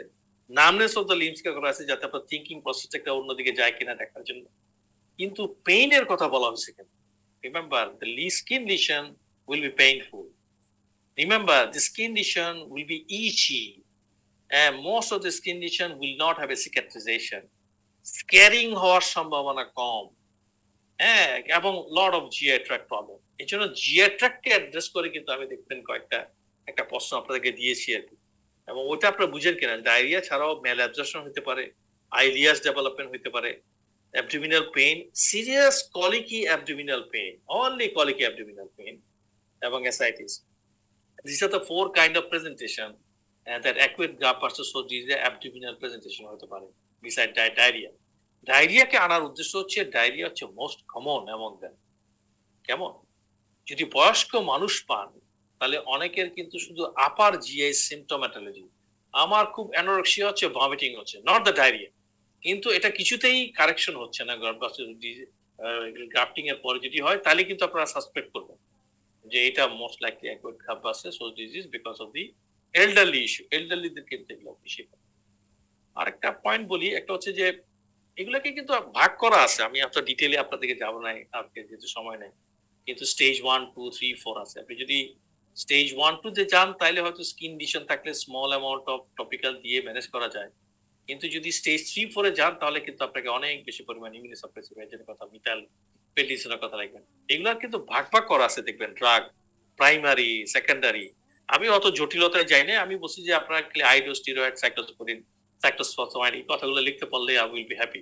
কিন্তু আইডিয়ালি আপনি যদি বলতে চান তাহলে প্রাইমারি ড্রাগের ভিতরে আপনার অ্যান্টিথাইমোসাইড গ্লোবুলিন আছে, এটার কিন্তু ইম্পর্টেন্স এখন অনেক বেশি। সাইক্লোফসফামাইড ছাড়া আপনার সাইক্লোস্পোরিন ছাড়া আপনার সিরুলিমাস একটা ড্রাগ আছে, বলা যে আপনি এই সাইক্লোস্পোরিনের সঙ্গে সিরুলিমাসকে অ্যাড করেন, অথবা ট্যাক্রোলিমাসকে সঙ্গে সিরুলিমাসকে আপনি অ্যাড করে দেন প্রাইমারি প্রোপাইলেক্সিসের জন্য, তাহলে কিন্তু আপনার অ্যাকুইট গ্রাফট ভার্সেস ডিজিজ কম হবে। মাইক্রোফ্লোরাইড মপিটিল আছে, কিছু মনোক্লোনাল অ্যান্টিবডি ভাইরাসে আপনারা দেখবেন যে ড্যাকলিজুম্যাব অথবা অ্যান্টি ইন্টারলিউকিন 1 2 রিসিপ্টর অ্যাগনিস্ট অথবা অ্যান্টাগনিস্ট। এই যে জিনিসগুলো আছে এগুলোকে আপনি প্রাইমারি মডালিটি অফ চিকিৎসা বলবেন। আর যদি বলা যায় সেকেন্ডারি মানে এই ড্রাগগুলো তো থাকবে, এটার সঙ্গে আপনি সরালেন আছে স্কিনের জন্য, পুভা আছে যেগুলো আপনার সোরিয়াসিসে ব্যবহার করা হয়, ইনফ্লেক্সিমেব আছে, ইটানারসেপ্ট আছে, একটা ড্রাগ আছে ওকিটে 3 আপনারা জানেন, রক্সোলিথিমিব যেটা আপনার ইমাতিনিবের পরের জেনারেশন। এই ড্রাগগুলোকে তখন আপনারা নিয়ে আসবেন যে এই ড্রাগগুলো সহ আমরা একটা সেকেন্ডারি ড্রাগস গুলা দিতে পারি অ্যাকুইট গ্রাফট ভার্সেস ডিজিজের জন্য আর কি। তাহলে এই হচ্ছে আর ক্রনিকের ক্ষেত্রে আপনাকে কিন্তু বলবে যে নিউরোলজিক্যালের কথা বলছেন কিনা, কোন রকম ফিচার গুলো মায়াস্থেনিয়া গ্রেভিস, পলিমায়াসাইটিস এর মতো ফিচার, কোথাও স্ক্লেরোডার্মার মতো ফিচার হয়ে গেছে, ইনভলভমেন্ট অফ দ্য পালমোনারি কথাকে জানাইছে, ইনভলভমেন্ট অফ দ্য আদার কার্ডিয়াকের কথা জানাইছে। এই ধরনের অনেকগুলো অর্গানকে যখন নিয়ে আসবে তখন বুঝবেন যে আপনার প্রশ্ন হয়তো ক্রনিক গ্রাফ ভার্সাস হোস্ট ডিজিজের দিকে নেওয়ার চেষ্টা করতেছে। তখনও কিন্তু প্রাইমারি সেকেন্ডারি ড্রাগ গুলো পার্থক্য আছে, কিন্তু খালি প্রিন্সিপালটা মনে রাখবেন যে আপনি প্রাইমারি ড্রাগ মানে সেকেন্ডারি যদি ক্রনিক গ্রাফ ভার্সাস ডিজিজ হয়, steroid is a must, tacrolimus is a must, cyclosporine is a must, sirolimus is a must, thalidomide is a must. এর মধ্যে থেকে আপনাকে চুজ করতে হবে। আর যদি সেকেন্ডারি ড্রাগ হয় তাহলে এই যে কতগুলো বলছি না, যে এটিজি, মিথাইলপ্রেনিসোলন, যত ধরনের ড্রাগের কথা বললাম আর কি, এগুলো সবগুলোকে নিয়ে আসবে। মনোক্লোনাল অ্যান্টিবডি, রক্সোলেথিম্যাব, বেবাসিম্যাব, ইভেন আপনি এখনকার সময় পুবা টুবা সব সুদ্ধা দিচ্ছে এই ক্রনিক, কারণ ওটা তো তখন আর কিছু করার নাই। You have to get for many other agents, combinations of the 7-8 যা এজেন্ট দেওয়া যায়। এগুলো দিয়ে আপনারা একটু graft versus host disease management করার চেষ্টা করবেন। আমি জানি না, হয়তো আপনাদের অনেকেরই পেরেছেন এটা, but it was not easy আর কি। Okay, thank you. আমরা নেক্সট সাথে যাই না। স্টেশন 5, এটা 30-year-old gentleman presents recurrent painful oral lesion as have been shown in picture 3, এবং 3 months back বলা হচ্ছে যে episode of red painful eyes responded with steroid eye drop. এবং ছবিগুলো দেখেন যে একদম অবভিয়াসলি গ্রস কিছু জিনিস দেখানো হচ্ছে। এটা অ্যাপথাস আলসারেশন একটা টাং এর সাইডে, এবং 1 2 3 4 5 6 7 almost 8 to 9 bizarre shape of the aphthous ulceration. এবং পয়েন্ট হচ্ছে যে রিকারেন্ট। এখন আপনি যদি রিকারেন্ট পেইনফুল ওরাল আলসারেশনের সঙ্গে একটা পয়েন্ট বলে যে চোখে কোনো সময় ছিল এবং স্টেরয়েড, মানে এটা বোঝানোর চেষ্টা করতেছে কি যেটা কোনো না কোনো সময় তার ইউভেটিস। সো দ্য ডায়াগনোসিস কি? ডায়াগনোসিস ইজ অবভিয়াসলি বুঝতে পারছেন Absolutely correct. Absolutely excellent. তাহলে 6 আদার সিস্টেম, এখন বলতেছে যে আর কি কি সিস্টেম আপনি দেখবেন, কারণ আপনি তো এটা ভাস্কুলারাইজ করছেন, কিন্তু ভাস্কুলারাইজ হলেও প্রিডমিনেন্টলি 5-6টা সিস্টেমকে কিন্তু এটা এফেক্ট করতে পারে। তো সেটা আপনি আসলে মাথায় রাখছেন কিনা এটার জন্য প্রশ্ন। লাইকলি ডায়াগনোসিসে আপনি অ্যান্সার থেকে আপনি পাস করে বেরিয়ে আসতে পারবেন। ওয়ান টেস্ট, এটা তো জানেনই, প্যাথোলজি টেস্টকে বোঝানো হচ্ছে, আর 4টা এজেন্টস যেটা আপনি হাই কমপ্লিকেশনের জিনিস। এখানেও কিন্তু আপনি দেখবেন ফার্স্ট লাইন লিখছি, কারণ দেয়ার আর অ্যাটলিস্ট 10-12 ধরনের ড্রাগ কিন্তু আইএ ব্যবহার করা হয়, কিন্তু প্রথম লাইনে যদি বলেন তাহলে কিন্তু আসলে 4টা এজেন্ট। তো আসেন অ্যান্সার গুলো আমরা দেখি। তো একটা হচ্ছে যে আমরা তো ডেফিনেটলি যেটা আছে এর বাইরে আমাদেরকে স্কিন দেখতে হবে, তাই না? কারণ স্কিন একটা ইম্পর্টেন্ট ক্রাইটেরিয়া। কিন্তু আপনারা জানেন যে এখন বিএইচএস ডিজিজের ডায়াগনস্টিক ক্রাইটেরিয়া করে আর কি। আমি আসতেছি, তার আগে বলি একটা genitals very important, skin very important, gastrointestinal system, musculoskeletal system যেটা আর্থ্রাইটিস করাতে পারে, nervous system can causes vasculitis, ischaemic stroke থেকে অনেক কিছু করতে পারে, এবং ভাস্কুলার সিস্টেম রেস্ট গুলা নির্ভর করবে ভাস্কুলার সিস্টেম, সেটা পালমোনারি হতে পারে, অন্য জায়গায় হতে পারে, কিন্তু ইটস নট ভেরি কমন। তো এই জন্য বেশি হচ্ছে স্কিন, জেনিটাল, গ্যাস্ট্রোইন্টেস্টিনাল, মাসকুলারটা নিয়ে নার্ভাস সিস্টেম, আইস। আর যদি ডায়াগনস্টিক ক্রাইটেরিয়া বলেন তাহলে এখন আসলে 2টা ক্রাইটেরিয়া আছে।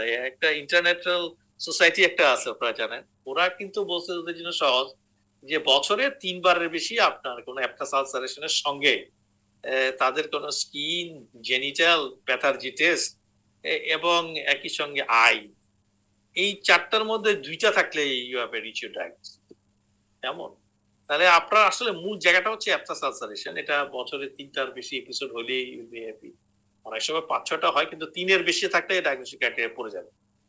আরেকটা হলো very recently international centre of BHS disease আছে, ওরা একটা ক্রাইটেরিয়া করছে, এটা স্কোরিং সিস্টেম দিয়ে আর কি, যেখানে স্কিন, জেনিটাল এবং অ্যাপথাস আছে এগুলোর জন্য ওরা 2 করে পয়েন্ট দিয়ে দিছে।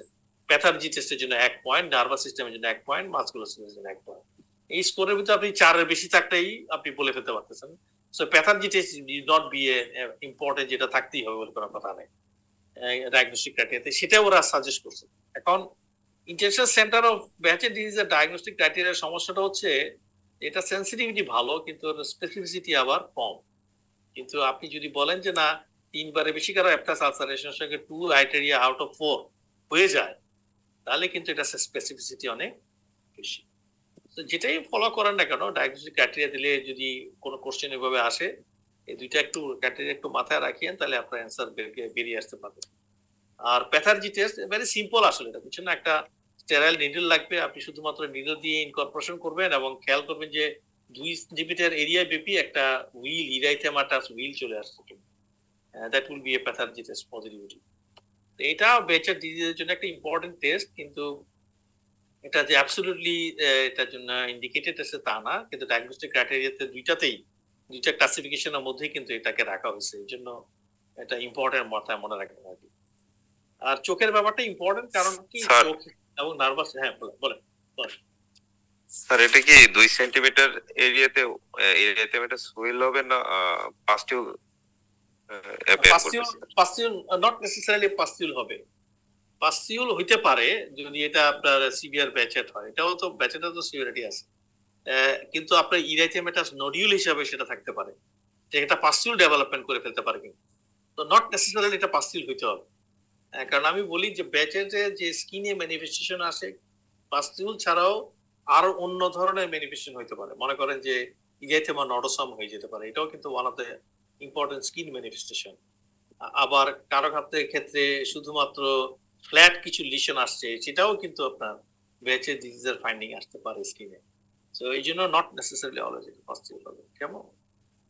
চোখটা খুব ইম্পর্টেন্ট, এই জন্য কি জানেন, চোখটা আসলে মানে সিভিয়ার যেসব সাইনগুলো চিন্তা করা হয় তাকে ওয়ান অফ দ্য বলা হয়, কারণ আপনি অ্যান্টেরিয়র ইউভেটিস পোস্টেরিয়র ইউভেটিস যদি হয়ে যায় এবং যদি রিকারেন্ট কারো হয় আর কি, তাহলে সমস্যা হচ্ছে যে আসলে পরবর্তী সময় এগুলো আসলে প্যানপথলমাইটিসের দিকে চলে যায়, কারো ব্লাইন্ডিং হয়ে যেতে পারে আর কি।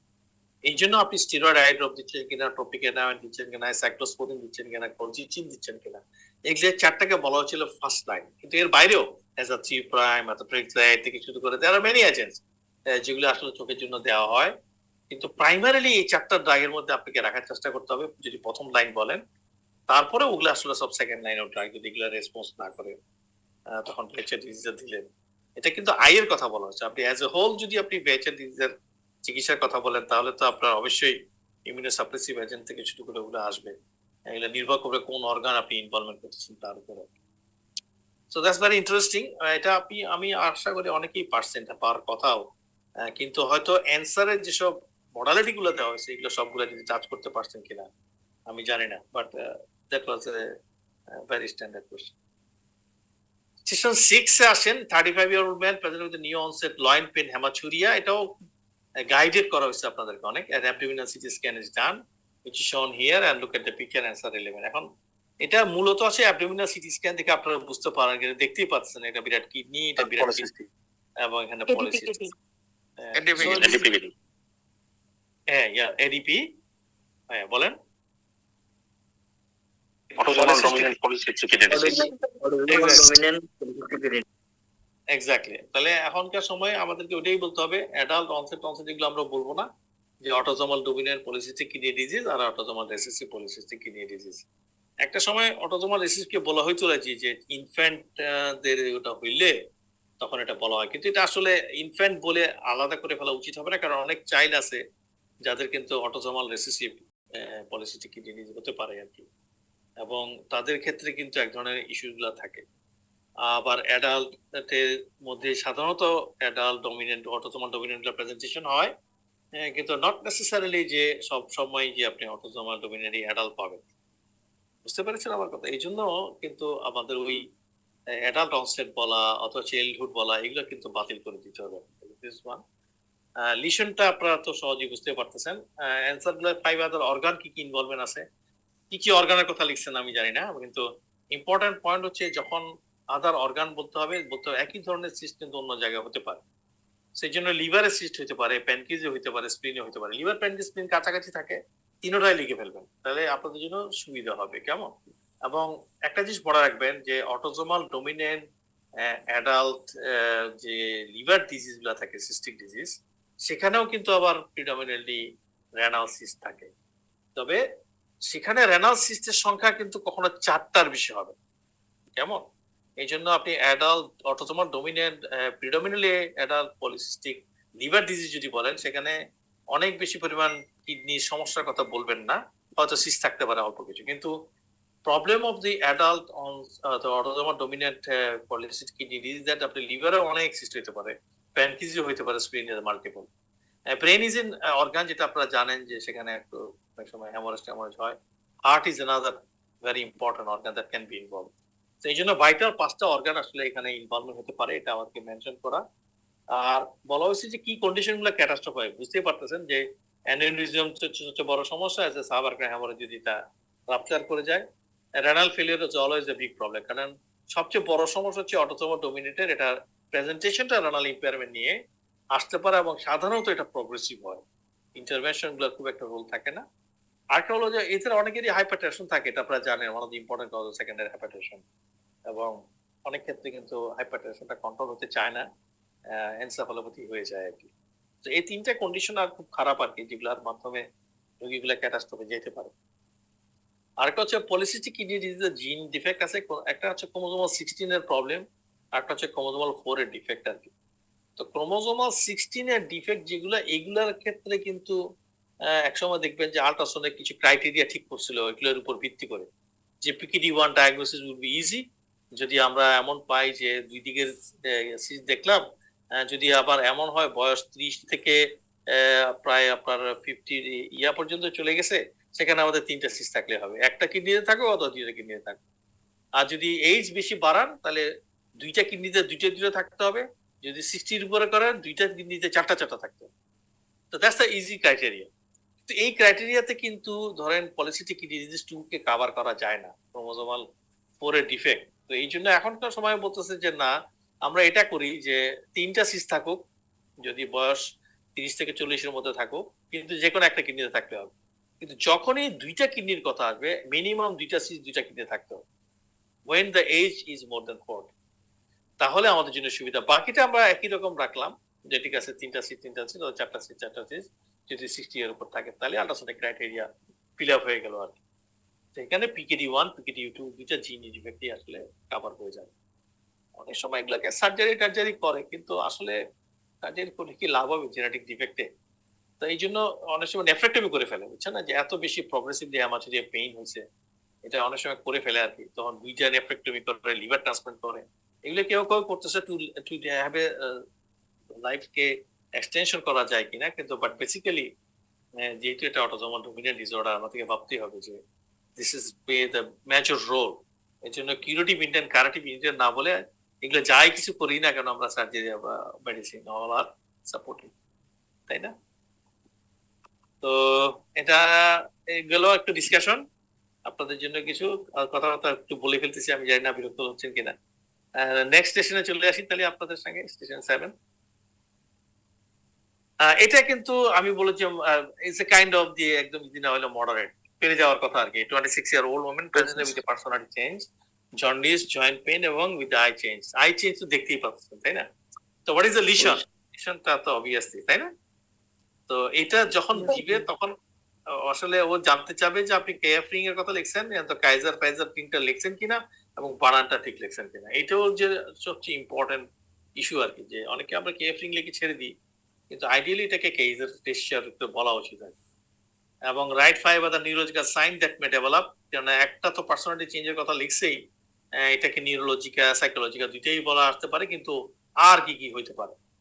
3 complication it May develop in hepatobiliary system, যদি জন্ডিসের কথা লিখছে, কিন্তু আপনি জানেন কিনা কি কি modality of the liver dysfunction, সে করে এটা জানতে চাও। আর 5 কাইন্ড অফ ড্রাগস, যদিও 5 কাইন্ড অফ ড্রাগস এটা আপনাদের হয়তো কারো কারো ইয়ে আসতে পারে, কিন্তু কোশ্চেনের অ্যান্সার আসলে ডিফিকাল্ট না, আসেন আমরা অ্যান্সার দিই। তো কেসার ফ্লেশার রিং বানানটা এরকমই হবে, আপনারা আশা করি বানান ঠিক মতো লিখছেন কিনা আমি জানি না। আর পার্সোনালিটি চেঞ্জ ছাড়া সবচেয়ে বেশি ইম্পর্টেন্ট হচ্ছে তাদের রিজিডিটি, ট্রেমর, স্পাস্টিসিটি, রিজার্টিয়া ডিসফেজিয়া। এই 5টা ইজ ভেরি কমন, এবং এগুলোর জন্য কিন্তু উইলসন ডিজিজ গুলোতে স্পেসিফিক কিছু মডালিটি অফ ফেশিয়াল এক্সপ্রেশন হয়, যেমন একেবারে অনেকে মাস্কিং হয় না, গ্রিমেসিং টাইপ অফ ফেশিয়াল, মানে কন্ট্রাকশনগুলো এমন ভাবে হবে রিজার্টিয়া ডিসফেজিয়ার জন্য যে গ্রিমেসিং হয় in the lower part of the face. তো এই জন্য এই 5টা মডালিটি গুলো খুব ইম্পর্টেন্ট, যেগুলো আসলে খুব common neurological manifestation in the Wilson disease, এটা আপনারা একটু মেনশন করবেন। লিভারের ক্ষেত্রে এটা হেপাটাইটিস করতে পারে, আপনি বলতে পারেন acute liver failure. Acute liver failure যাই করুক, হেপাটাইটিস হয়েই হইতে হবে, কেমন? এটা তো কোনো কন্ডিশন না যে এটা ক্রনিক লিভার ডিজিজ হবে, এটা হেপাটাইটিস ছাড়া হবে। So hepatitis is a kind of presentation যেটা লিভার ফেলিওর নিয়ে আসতে পারে। Cirrhosis is a common presentation, আরেকটা হচ্ছে কোলেস্টেসিস। এবং কোলেস্টেসিসের জন্যই কিন্তু দেখবেন যে একটা সময় উইলসন ডিজিজে বলা হয়েছিল যে আপনারা অ্যালকালাইন ফসফেটেজ এবং বিলিরুবিনের রেশিও করেন। যদি দেখেন যে এই রেশিওগুলোর মধ্যে বিলিরুবিন উপরে নিচে অ্যালকালাইন ফসফেটেজ এবং সেটা মোর দেন 2:1, তাহলে আপনি ডিল করতেছেন এটা অ্যাকুট লিভার ফেলিওর করে। আর যদি ঠিক আর রিভার্সটা হয় তাহলে লাইকলি যে এটা আপনার ক্রনিক লিভার ডিজিজ করবে। তো এই জন্য উইলসন ডিজিজ আপনার সাসপিশন, সেখানে এসজিওটি এসজিপিটি থেকে মোর ইম্পর্টেন্ট আসবে এবং বিলিরুবিন অ্যালকালাইন ফসফেটেজের ratio will become a very important pointer to make a differentiation between the acute liver failure and the chronic liver disease. কেমন? এটা একটু মাথায় রাখিয়েন, তাহলে আপনাদের জন্য হয়তো ভালো হবে। পেনিসিলামাইন আমরা দিই, এটা অলওয়েজ যদি একটু বলতেছেন বিলিরুবিন আর এলফসের রেশিও, সেরাম বিলিরুবিন এবং অ্যালকালাইন ফসফেটেজ রেশিও যদি এই রেশিওটা মোর দেন 2-fold হয় তাহলে লাইকলি যে এটা আপনার অ্যাকুট লিভার ফেলিওর করবে। কেমন? তার মানে কি, মানে আপনার অনেক বেশি জন্ডিস, অ্যালকালাইন ফসফেটেজ বেশি রেজ করতেছে না। তো উইলসন ডিজিজের ক্ষেত্রে আপনি এক্সপেক্ট করবেন কিন্তু, কারণ আপনি তো যে জেনেটিক ডিফেক্টটা করেন সেই জেনেটিক ডিফেক্টের প্রাইমারি প্যাথোফিজিওলজিগুলো পয়েন্টটা হচ্ছে বাইলগুলো আপনার ইয়াতে আসতে পারতেছে না because of the defect in the tube as well. সুতরাং সেক্ষেত্রে আপনি তো এক্সপেক্ট করবেন কোলেস্টেসিসের ফিচারগুলো চলে আসবে, অ্যালকালাইন ফসফেটেজ বেশি আসবে। কিন্তু প্রবলেমটা হচ্ছে Wilson disease can causes acute liver failure, hepatitis করে। সেই জন্য বিলিরুবিন অথবা জন্ডিস অনেক বেশি হয়। তো জন্ডিস এবং অ্যালকালাইন ফসফেটেজ যদি মোর দেন 2 চলে আসে তাহলে এটা ওইদিকে যাবে। আর যদি রিভার্স হয় তাহলে বুঝবেন যেটা মোস্টলি কোলেস্টেসিস করতেছে, যেটার কারণে অ্যালকালাইন ফসফেটেজ বেশি, বিলিরুবিনটা কম। কেমন? আরেকটা হচ্ছে যে পেনিসিলামাইন জিঙ্ক দেওয়া হয়, এটা তো জানেন। জিঙ্ক অ্যাসিটেটটা লিখিয়েন, কারণ জিঙ্কের অন্য ফর্মুলেশন গুলো আসলে রিকমেন্ডেশন নাই আর। কেমন? ট্রাইএন্টিন তো আপনারা জানেনই। টেট্রাথায়োমোলিবডেট এটা কিন্তু আমি বলবো যে ধরেন একটা ড্রাগ যেটা আসলে অনেকভাবে এটা ইউজ করা হয়েছিল, যদিও মার্কেটে এটা খুব একটা বেশি নাই, কারণ এটা খুব বেশি ল্যাবরেটরিতে ইউজ করা হয়েছে, অনেক বেশি ল্যাবরেটরিতে দেয়ার আর মেনি ক্লিনিক্যাল ট্রায়াল দেওয়া হয়েছে, কিন্তু যে কোনো কারণেও এটা মার্কেটে খুব বেশি আসতে পারে নাই আর কি। এই জন্য এটা ড্রাগ এখনকার সময় তো আপনারা জানেন যে জিন থেরাপি তো অনেকগুলো জায়গাতে ট্রায়াল হয়েছে, কিছু দিছে, ওইটাও দিতে পারেন। আমি কিন্তু ধরেন এই ইউএসএ এফডি অ্যাপ্রুভ যেসব, এগুলো কোনো কথা লিখি নাই। ইউএসএ এফডি ড্রাগ যদি অ্যাপ্রুভালের কথা বলেন তাহলে পেনিসিলামাইন, জিঙ্ক অ্যাসিড, ট্রায়ান্টিনে থেকে যাবে 3টা ড্রাগ। আর যদি বলে যে কি কি মডালিটিস, তাহলে আমি মনে করি যে এই 5টা থাকে আপনারা একটু অ্যাড্রেস করেন, তাহলে কিন্তু আপনার অ্যান্সারটা কারেক্ট হবে আর কি। স্পেশালি এখনকার সময় অনেকেই কিন্তু জিন থেরাপিকে খুবই প্রমিজিং বলতেছে যে ওটা কারেকশন করা যায় কিনা আর কি। হোপফুলি ভবিষ্যতে দেখবেন হয়তো ন্যানো একটা পার্টিকেল আসলে এটাই হয়তো প্রথম দিকে চলে আসতে পারে। So Wilson disease is a very common disease এবং it's a very interesting disease. সবারই অনেক কিছু এখানে আপনাদের জ্ঞান আছে, আমি জানি অনেক পড়েছেন আপনারা, এবং এটা পড়ার দরকারও আছে, কারণ ইনভেরিয়েবলি এটা আমাদের অনেকগুলো পেশেন্ট গুলো কিন্তু ডায়াগনোস করা হয় এবং বিজারি প্রেজেন্টেশন থাকে, নিউরোলজিক্যাল হইতে পারে, মাসকুলোস্কেলেটাল প্রেজেন্টেশন হতে পারে, আপনার লিভার তো আছেই হেপাটোলেন্টিকুলার পার্ট হিসেবে। সো এই জন্য এটাকে একটু ভালো মতো পড়বেন আর কি আপনারা, এটা আমার রিকোয়েস্ট, কারণ it's very interesting question for anyone. সেটা আপনার নিউরোলজিস্টরাও করবে কি, উইলসন ডিজিজের একটা অসপি দিবে, মেডিসিনের লোকজন দেওয়ার চেষ্টা করবে, এই জন্য এটা একটু ভালো মতো পড়বেন, ডিটেইল পড়বেন, এটা আমার রিকোয়েস্ট। এখানে কোনো ডায়েটারি অ্যাডভাইস আছে কিনা স্যার উইলসন ডিজিজের ক্ষেত্রে? হ্যাঁ, ডায়েটারির ক্ষেত্রে অনেক সময় বলে যে ধরেন আপনি কপার কন্টেনিং যেসবগুলো আছে সেগুলো খেয়ে, কিন্তু এগুলো কোনো ভালো র্যান্ডমাইজ কোনো কন্ট্রোল ট্রায়াল নাই। এটা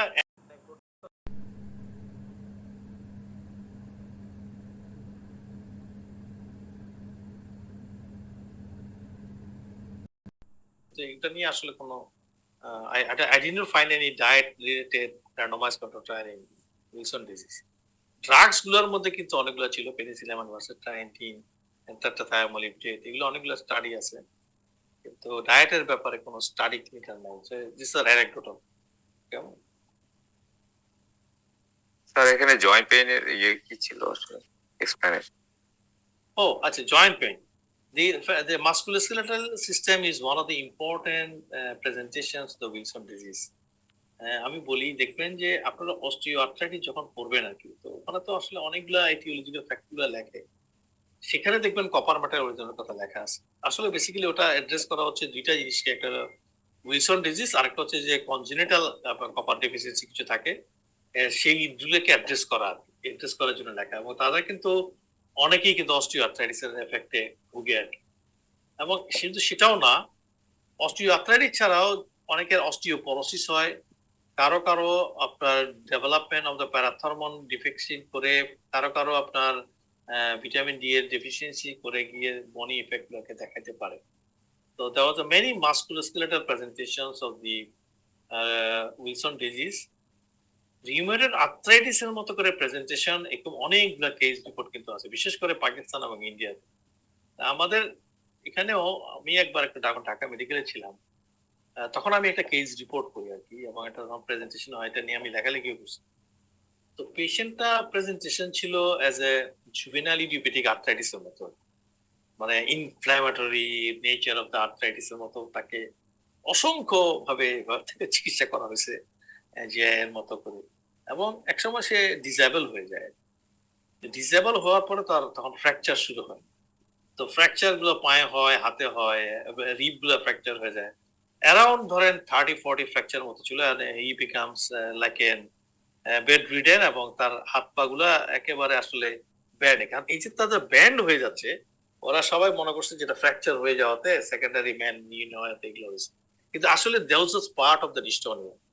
এখন ওই ডিস্টোনিয়াটা মিস হওয়াতে তার এত ক্রিপলিং একটা সিচুয়েশন ছিল যে it was very difficult to describe, যে ওরা আসলে কেউ কেউ তখন ডায়াগনোস করছে motor neuron disease something like that. তো এটা যখন অ্যাডমিট করে, যখন I saw the patient in my unit, তখন আমি দেখছি বেসিক্যালি ওর হিস্ট্রিটা আসলে পেইন এবং লাইক এন আর্থ্রাইটিস এর মতো, কিন্তু তারপরে দেখা গেল যে উইদিন 6-7 আওয়ার্স এর ভিতরে সে এরকম একটা ক্রিপলিং সিচুয়েশনে চলে যায়, অলমোস্ট কন্টিনিউয়াস তার কান্না থাকে। কেন অলমোস্ট কান্না থাকে তার, এটা যখন আমি ডেসক্রিপশন নিতে যাই, তখন আমার কাছে মনে হয় যে না, it may be a separate issue. Then I saw his eyes, প্রথম দিকে তার আইসে ফাইন্ডিং ছিল না, আমি তাকে ভর্তি করে I said that this may be a very unique case of Wilson disease. তো আমরা তো পরে এটাকে ওয়ার্কআউট করি, পরে উইলসন ডিজিজ ডায়াগনোসিস আসে, কেএফলিং আসে, এমআরআই ব্রেন করা হয়, এবং তার 39 ফ্র্যাকচার তখন আমি ছবি তুলি বিভিন্ন স্কেলেটাল সার্ভে করে। And then আমরা যখন ডায়াগনোসিস শেষ করি, when we started treating, এবং আপনারা আশ্চর্য হয়ে যাবেন যে there was not a single surgery was done, শুধুমাত্র আমরা তাদেরকে replacement of the Wilson disease দিয়েছি এবং calcium প্যারাথর্মন, and all the fractures was corrected like anything. And তারপরে উঠে বসে এবং উঠে দাঁড়ায়, and then he started to go for the school. So it's a remarkable একটা কেস, মানে 30-40টা ফ্র্যাকচার যার ইনক্লুডিং স্পাইন, তার ক্ষেত্রে কোন রকম অপারেশন ছাড়া যে মেটাবলিক বোন ডিজিজ গুলো সম্পূর্ণ কারেক্ট হতে পারে, এটার একটা বড় নমুনা কিন্তু দ্যাট কেস ছিল। তো দ্যাট ওয়াজ ফ্যান্টাস্টিক অ্যাকচুয়ালি। তো ওই পেশেন্টটা এখনো আমার কাছে আসে, আনফরচুনেটলি ওষুধ বন্ধ করার কারণে সে এখন আবারও খারাপ হয়ে যাচ্ছে। এখন সে হাঁটে, কথা বলে, স্কুলে যায় না, কিন্তু is become worsening of the neurological sign. তো এই জন্য বললাম যে there will be many features Wilson disease যারা কিন্তু মাসকুলোস্কেলেটাল অথবা অস্টিওআর্থ্রাইটিস অথবা secondary osteoporosis or something else of the inflammatory joint disease নিয়ে আপনাদের কাছে আসতে পারে। আপনি একটু পড়তেও পারেন। সিউডোগাউট হতে পারে, সিউডোগাউট, ইয়েস সিউডোগাউট হতে পারে তাদের, ইয়েস ওখানেও কিন্তু উইলসন ডিজিজ। এই জন্য বলছি there are many presentations of the Wilson disease in the musculoskeletal system, the surprise। এই জন্য অনেক সময় স্পন্ডল আর্থ্রাইটিস ভুল ডায়াগনোসিস হয়েছে, পরে এসে উইলসন ডায়াগনোসিস, এমনও কিন্তু অনেক কেস আছে। স্যার আমরা কি স্যার আরটিএ দিয়ে ব্যাখ্যা করা যায় ওই উইলসনটা আসলে, যেটা মাল্টিপল ফ্র্যাকচার? সেটাও ওয়ান এক্সপ্লেনেশন হতে পারে, কিন্তু আপনি তো ওখানে আমরা তো দেখিয়েছি যে আমাদের লেভেল অফ দ্য প্যারাথর্মন কেমন ছিল, দ্য ক্রিয়েটিনিন ইয়ার ভ্যালুগুলো রেশিওগুলো অল্টারেশন ছিল, দ্যাট ওয়াজ সিন। আমরা কিন্তু তাদের তো ইউরিনে ওই অ্যাসিড দেখা এগুলো করছিলাম, কিন্তু আমরা আসলে নান টিউবুলার অ্যাসিডোসিসটা বাই এভিডেন্স মিলাতে পারি নাই, কারণ আমরা কিন্তু ওই যে ইউরিনের আপনার পিএইচটা ওটা কিন্তু আমরা দেখতে পারছি যে এটা মিলে নাই আর কি আমাদের। সো দ্যাটস দ্য রিজন আমাদের জন্য এটা বলা খুব ডিফিকাল্ট, বাট এটা অবভিয়াসলি যে musculoskeletal presentation initially that was for sure. For 6-7 years he was like this. কেমন? Thank you sir Wilson sorry sir Wilson disease কি ফিভার নিয়ে আসতে পারে? Fever disease, fever, Wilson disease fever আচ্ছা, শুধু জ্বর নিয়ে প্রেজেন্টেশন, এটা হতে পারে ভেরি রেয়ারলি, তবে which will be a part of the involvement of the liver or something, কারণ আপনি তো হেপাটাইটিস নিয়ে যখন আসবেন তখন সে ফেব্রুয়ারি নিয়ে প্রেজেন্টেশন হতে পারে, কিন্তু নিউরোলজিক্যাল কোনো ম্যানিফেস্টেশনের ভিতরে তো মাস্কুলার ফিভার নিয়ে আসা এটা ভেরি ভেরি আনইউজুয়াল, খুবই আনইউজুয়াল। মানে হেপাটাইটিসের প্রেজেন্টেশন হলে তখন কিন্তু সে এটা নিয়ে আসতে পারে। আসসালামু আলাইকুম স্যার। বুঝলাম। স্যার হিমোক্রোমাটোসিসে যদি আর্থ্রাইটিস মানে অস্টিওআর্থ্রাইটিস হয় সেটা আমরা জানি ইরিভার্সিবল, বাট উইলসনেরটা রিভার্সিবল মানে কেন স্যার? ওয়েল, এই মেটাবলিক বোন ডিসগুলোর বিষয়গুলো হচ্ছে যে আপনি কারেকশন যদি মেটাবলিক মানে ক্যালসিয়াম বলেন আদার থিং এগুলোতে ডিসঅর্গানাইজ করে কোনো কিছু করেন then you can be make it correction. আর আপনি যদি হেমোক্রোমাটোসিস বলেন দ্যাটস এ এডিশনাল পয়েন্ট, ওখানে তো আপনি কিছু এডিশনাল জিনিস দিচ্ছেন either toxin or by means of iron deposition. সুতরাং ওই আয়রন তো তার সুপার অক্সাইড রেডিকেল করে গিয়ে এটাকে ইরিভার্সিবল ড্যামেজ করে দিবে।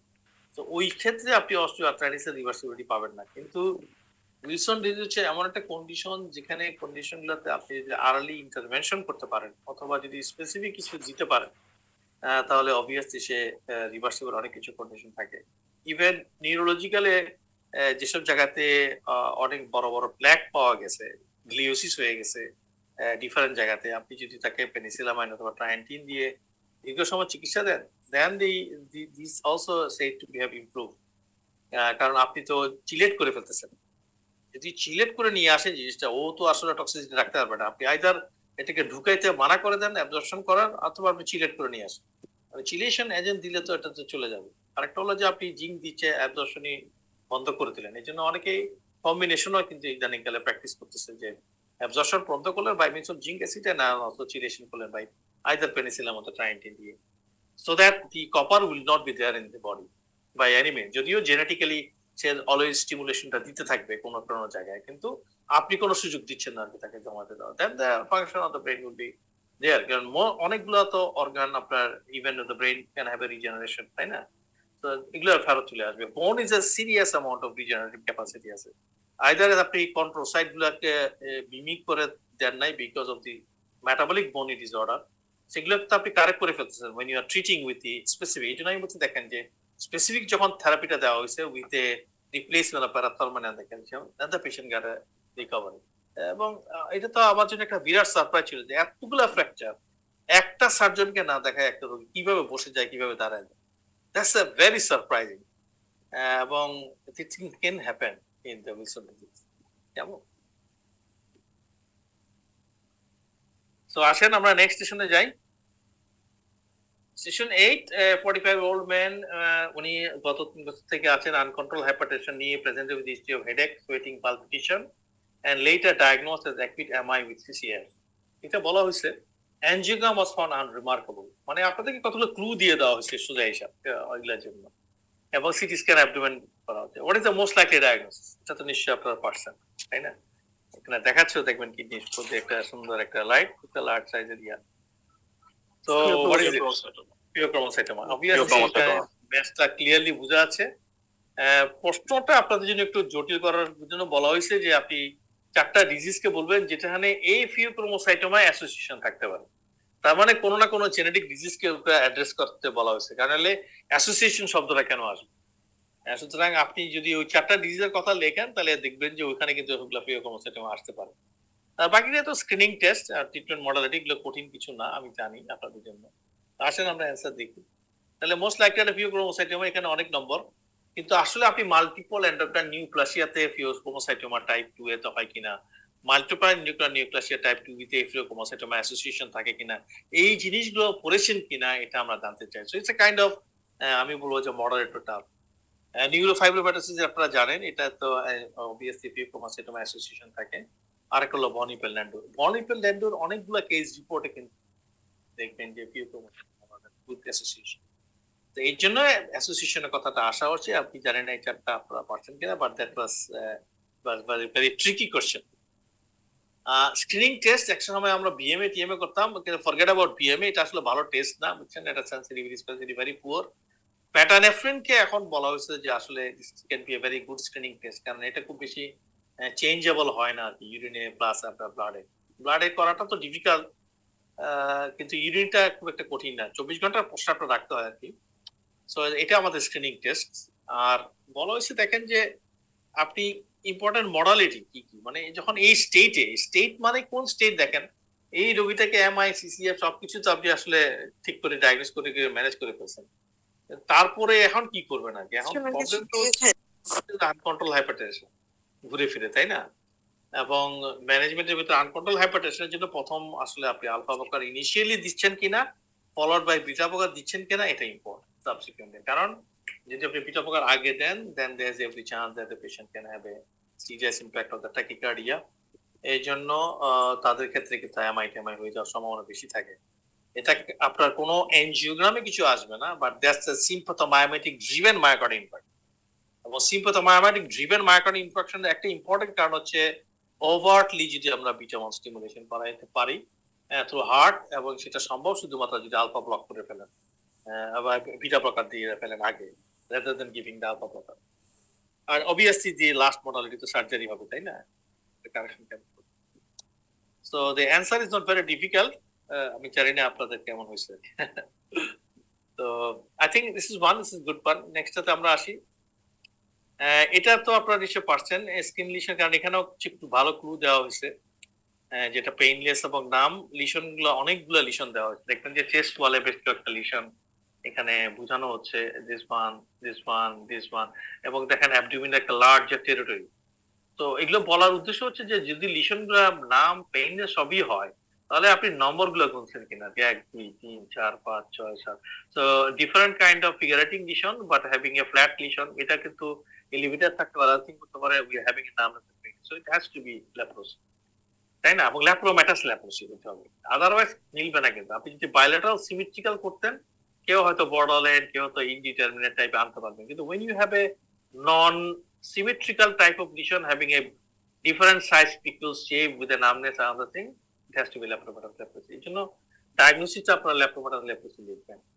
আরেকটা হচ্ছে যে ধরেন আমরা যে জায়গায় ছবিগুলো দিছি, এই জায়গার ছবিগুলো আসলে কমন না, বুঝছেন না? তার মানে কি, তার মানে লিশনটা আসলে এক্সটেন্সিভ, এটা বোঝানোর জন্য এখানে দেওয়া। কারণ আদার সাইড গুলো more common rather than the abdomen and the lower part of the trunk. Even যদি আমি upper part of the chest ওয়ালও দিতাম, তাহলে হয়তো আপনাদের জন্য অনেক বেশি ইজি হতো, অথবা সবার জন্য ইজি হতো। কিন্তু এটা তো পোস্ট গ্রাজুয়েট পরীক্ষা, সুতরাং আপনারা এক্সপেক্ট করবেন যে আনইউজুয়াল সাইডটা দিয়ে পরে কমন সাইডটা কি কি হইতে পারে জানার, বোঝার চেষ্টা করা আর কি। হ্যাঁ, আর স্কিন ছাড়াও তার অনেক অর্গানিক ইনভলভমেন্ট আছে, কিন্তু কমন কোনটা 4টা ইনভলভমেন্ট হয় এটাকে আপনাকে জানতে হবে বেশি, কারণ ইনভলভমেন্ট তো অনেক জায়গায় হতে পারে। Last of 3 class of drug, এটা তো ইজি আমাদের জন্য। সো লেপ্রোমাটাস লেপ্রোসি, এটা লিখলে 2 পয়েন্ট পেয়ে যাবেন। সবচেয়ে কমন আসলে আমাদের ফেসিয়াল ইনভলভ, আপনারা লেন ফেসিস এর কথা জানেন। Ear is a one important area diagnostic, nose is another area যেখান থেকে ডায়াগনস্টিক করা হয়, এলবো খুঁজবেন, বাটক নি, এই this are more common area rather than the chest wall and trunk and abdomen. তো এই জন্য কমন 5টা জায়গাটা মাথায় রাখবেন, যেগুলোতে বেশি খুঁজবেন, ফেস, ইয়ার, এলবো, বাটক নি, এবং রেয়ারলি আপনি হয়তো চেস্ট ওয়াল থেকে অন্য কোথাও পেয়ে যেতে পারেন। এবং যখনই আপনি এগুলো পাচ্ছেন, অবভিয়াসলি সেন্সরি ইম্পেয়ারমেন্ট আছে কিনা, নামনেস কিনা, এটা তো আমাদেরকে দেখতেই হবে। কিন্তু পেরিফেরাল নার্ভ যে ইনভলভমেন্ট হয়, এটা তো কোনো সন্দেহাতীত ভাবে আইস এর ভিতর অনেক পার্টি ইনভলভমেন্ট হলো, কমন হচ্ছে কিন্তু আসলে anterior part of the eyes involvement হওয়া। এবং এই জন্য কিন্তু অনেকগুলো রোগী আসলে অ্যান্টিভাইটিসের মতো কমপ্লেন থাকতে পারে আর কি, তাদের লেপ্রোসি হয়। যেহেতু লিওনাইল ফেসিস করে কমনলি স্কিন এবং ব্রিজেস অফ দ্য নোজ কি ইনভলভমেন্ট করা হয়, কিন্তু অনেকগুলো রোগীর এক্সটেনশন হয় যেগুলো আপার এয়ারওয়ে, মানে নেজোফ্যারিংস থেকে শুরু করে এই টেরিটরিতে কিন্তু ইনভলভমেন্ট হতে পারে দিস মাইক্রোব্যাকটেরিয়াম লেপ্রি। আর টেস্টিসের কথা তো আপনারা জানেন। চিকিৎসা কিন্তু গাইডলাইন খুব সিম্পল, দ্যাপসন রিকম্বিনেন্ট ক্লোফাজামিন, এগুলার এই শিডিউল আছে আপনার অলমোস্ট প্রায় 12 মাস থেকে 18 মাস পর্যন্ত আছে কি আপনারা জানেন।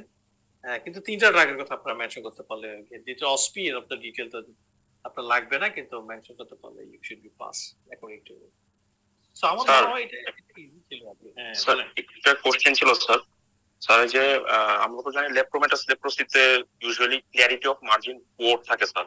এখানে যে লেসনটা দেখানো হয়েছে, এটা যদিও দেখতে ওয়াইডলি ডিসেমিনেটেড, কিন্তু একটু মার্জিনটা তো শার্প দেখা যাচ্ছে, সেক্ষেত্রে টিউবারকুলার লেপ্রোসি হতে পারে কিনা?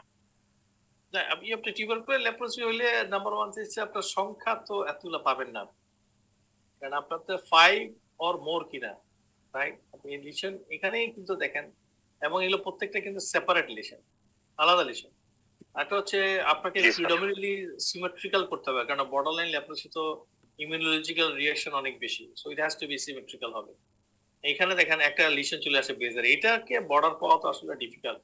এটারও বর্ডার গুলা দেখেন বিজার, শার্প বর্ডার হয়তো এখানে চেস্টে যে একটা দিক, তাও ওটার উপর সাইডটা কিন্তু আবার দেখানো হয় নাই, ওখানে কিভাবে গেছে এটা বলা ডিফিকাল্ট হবে।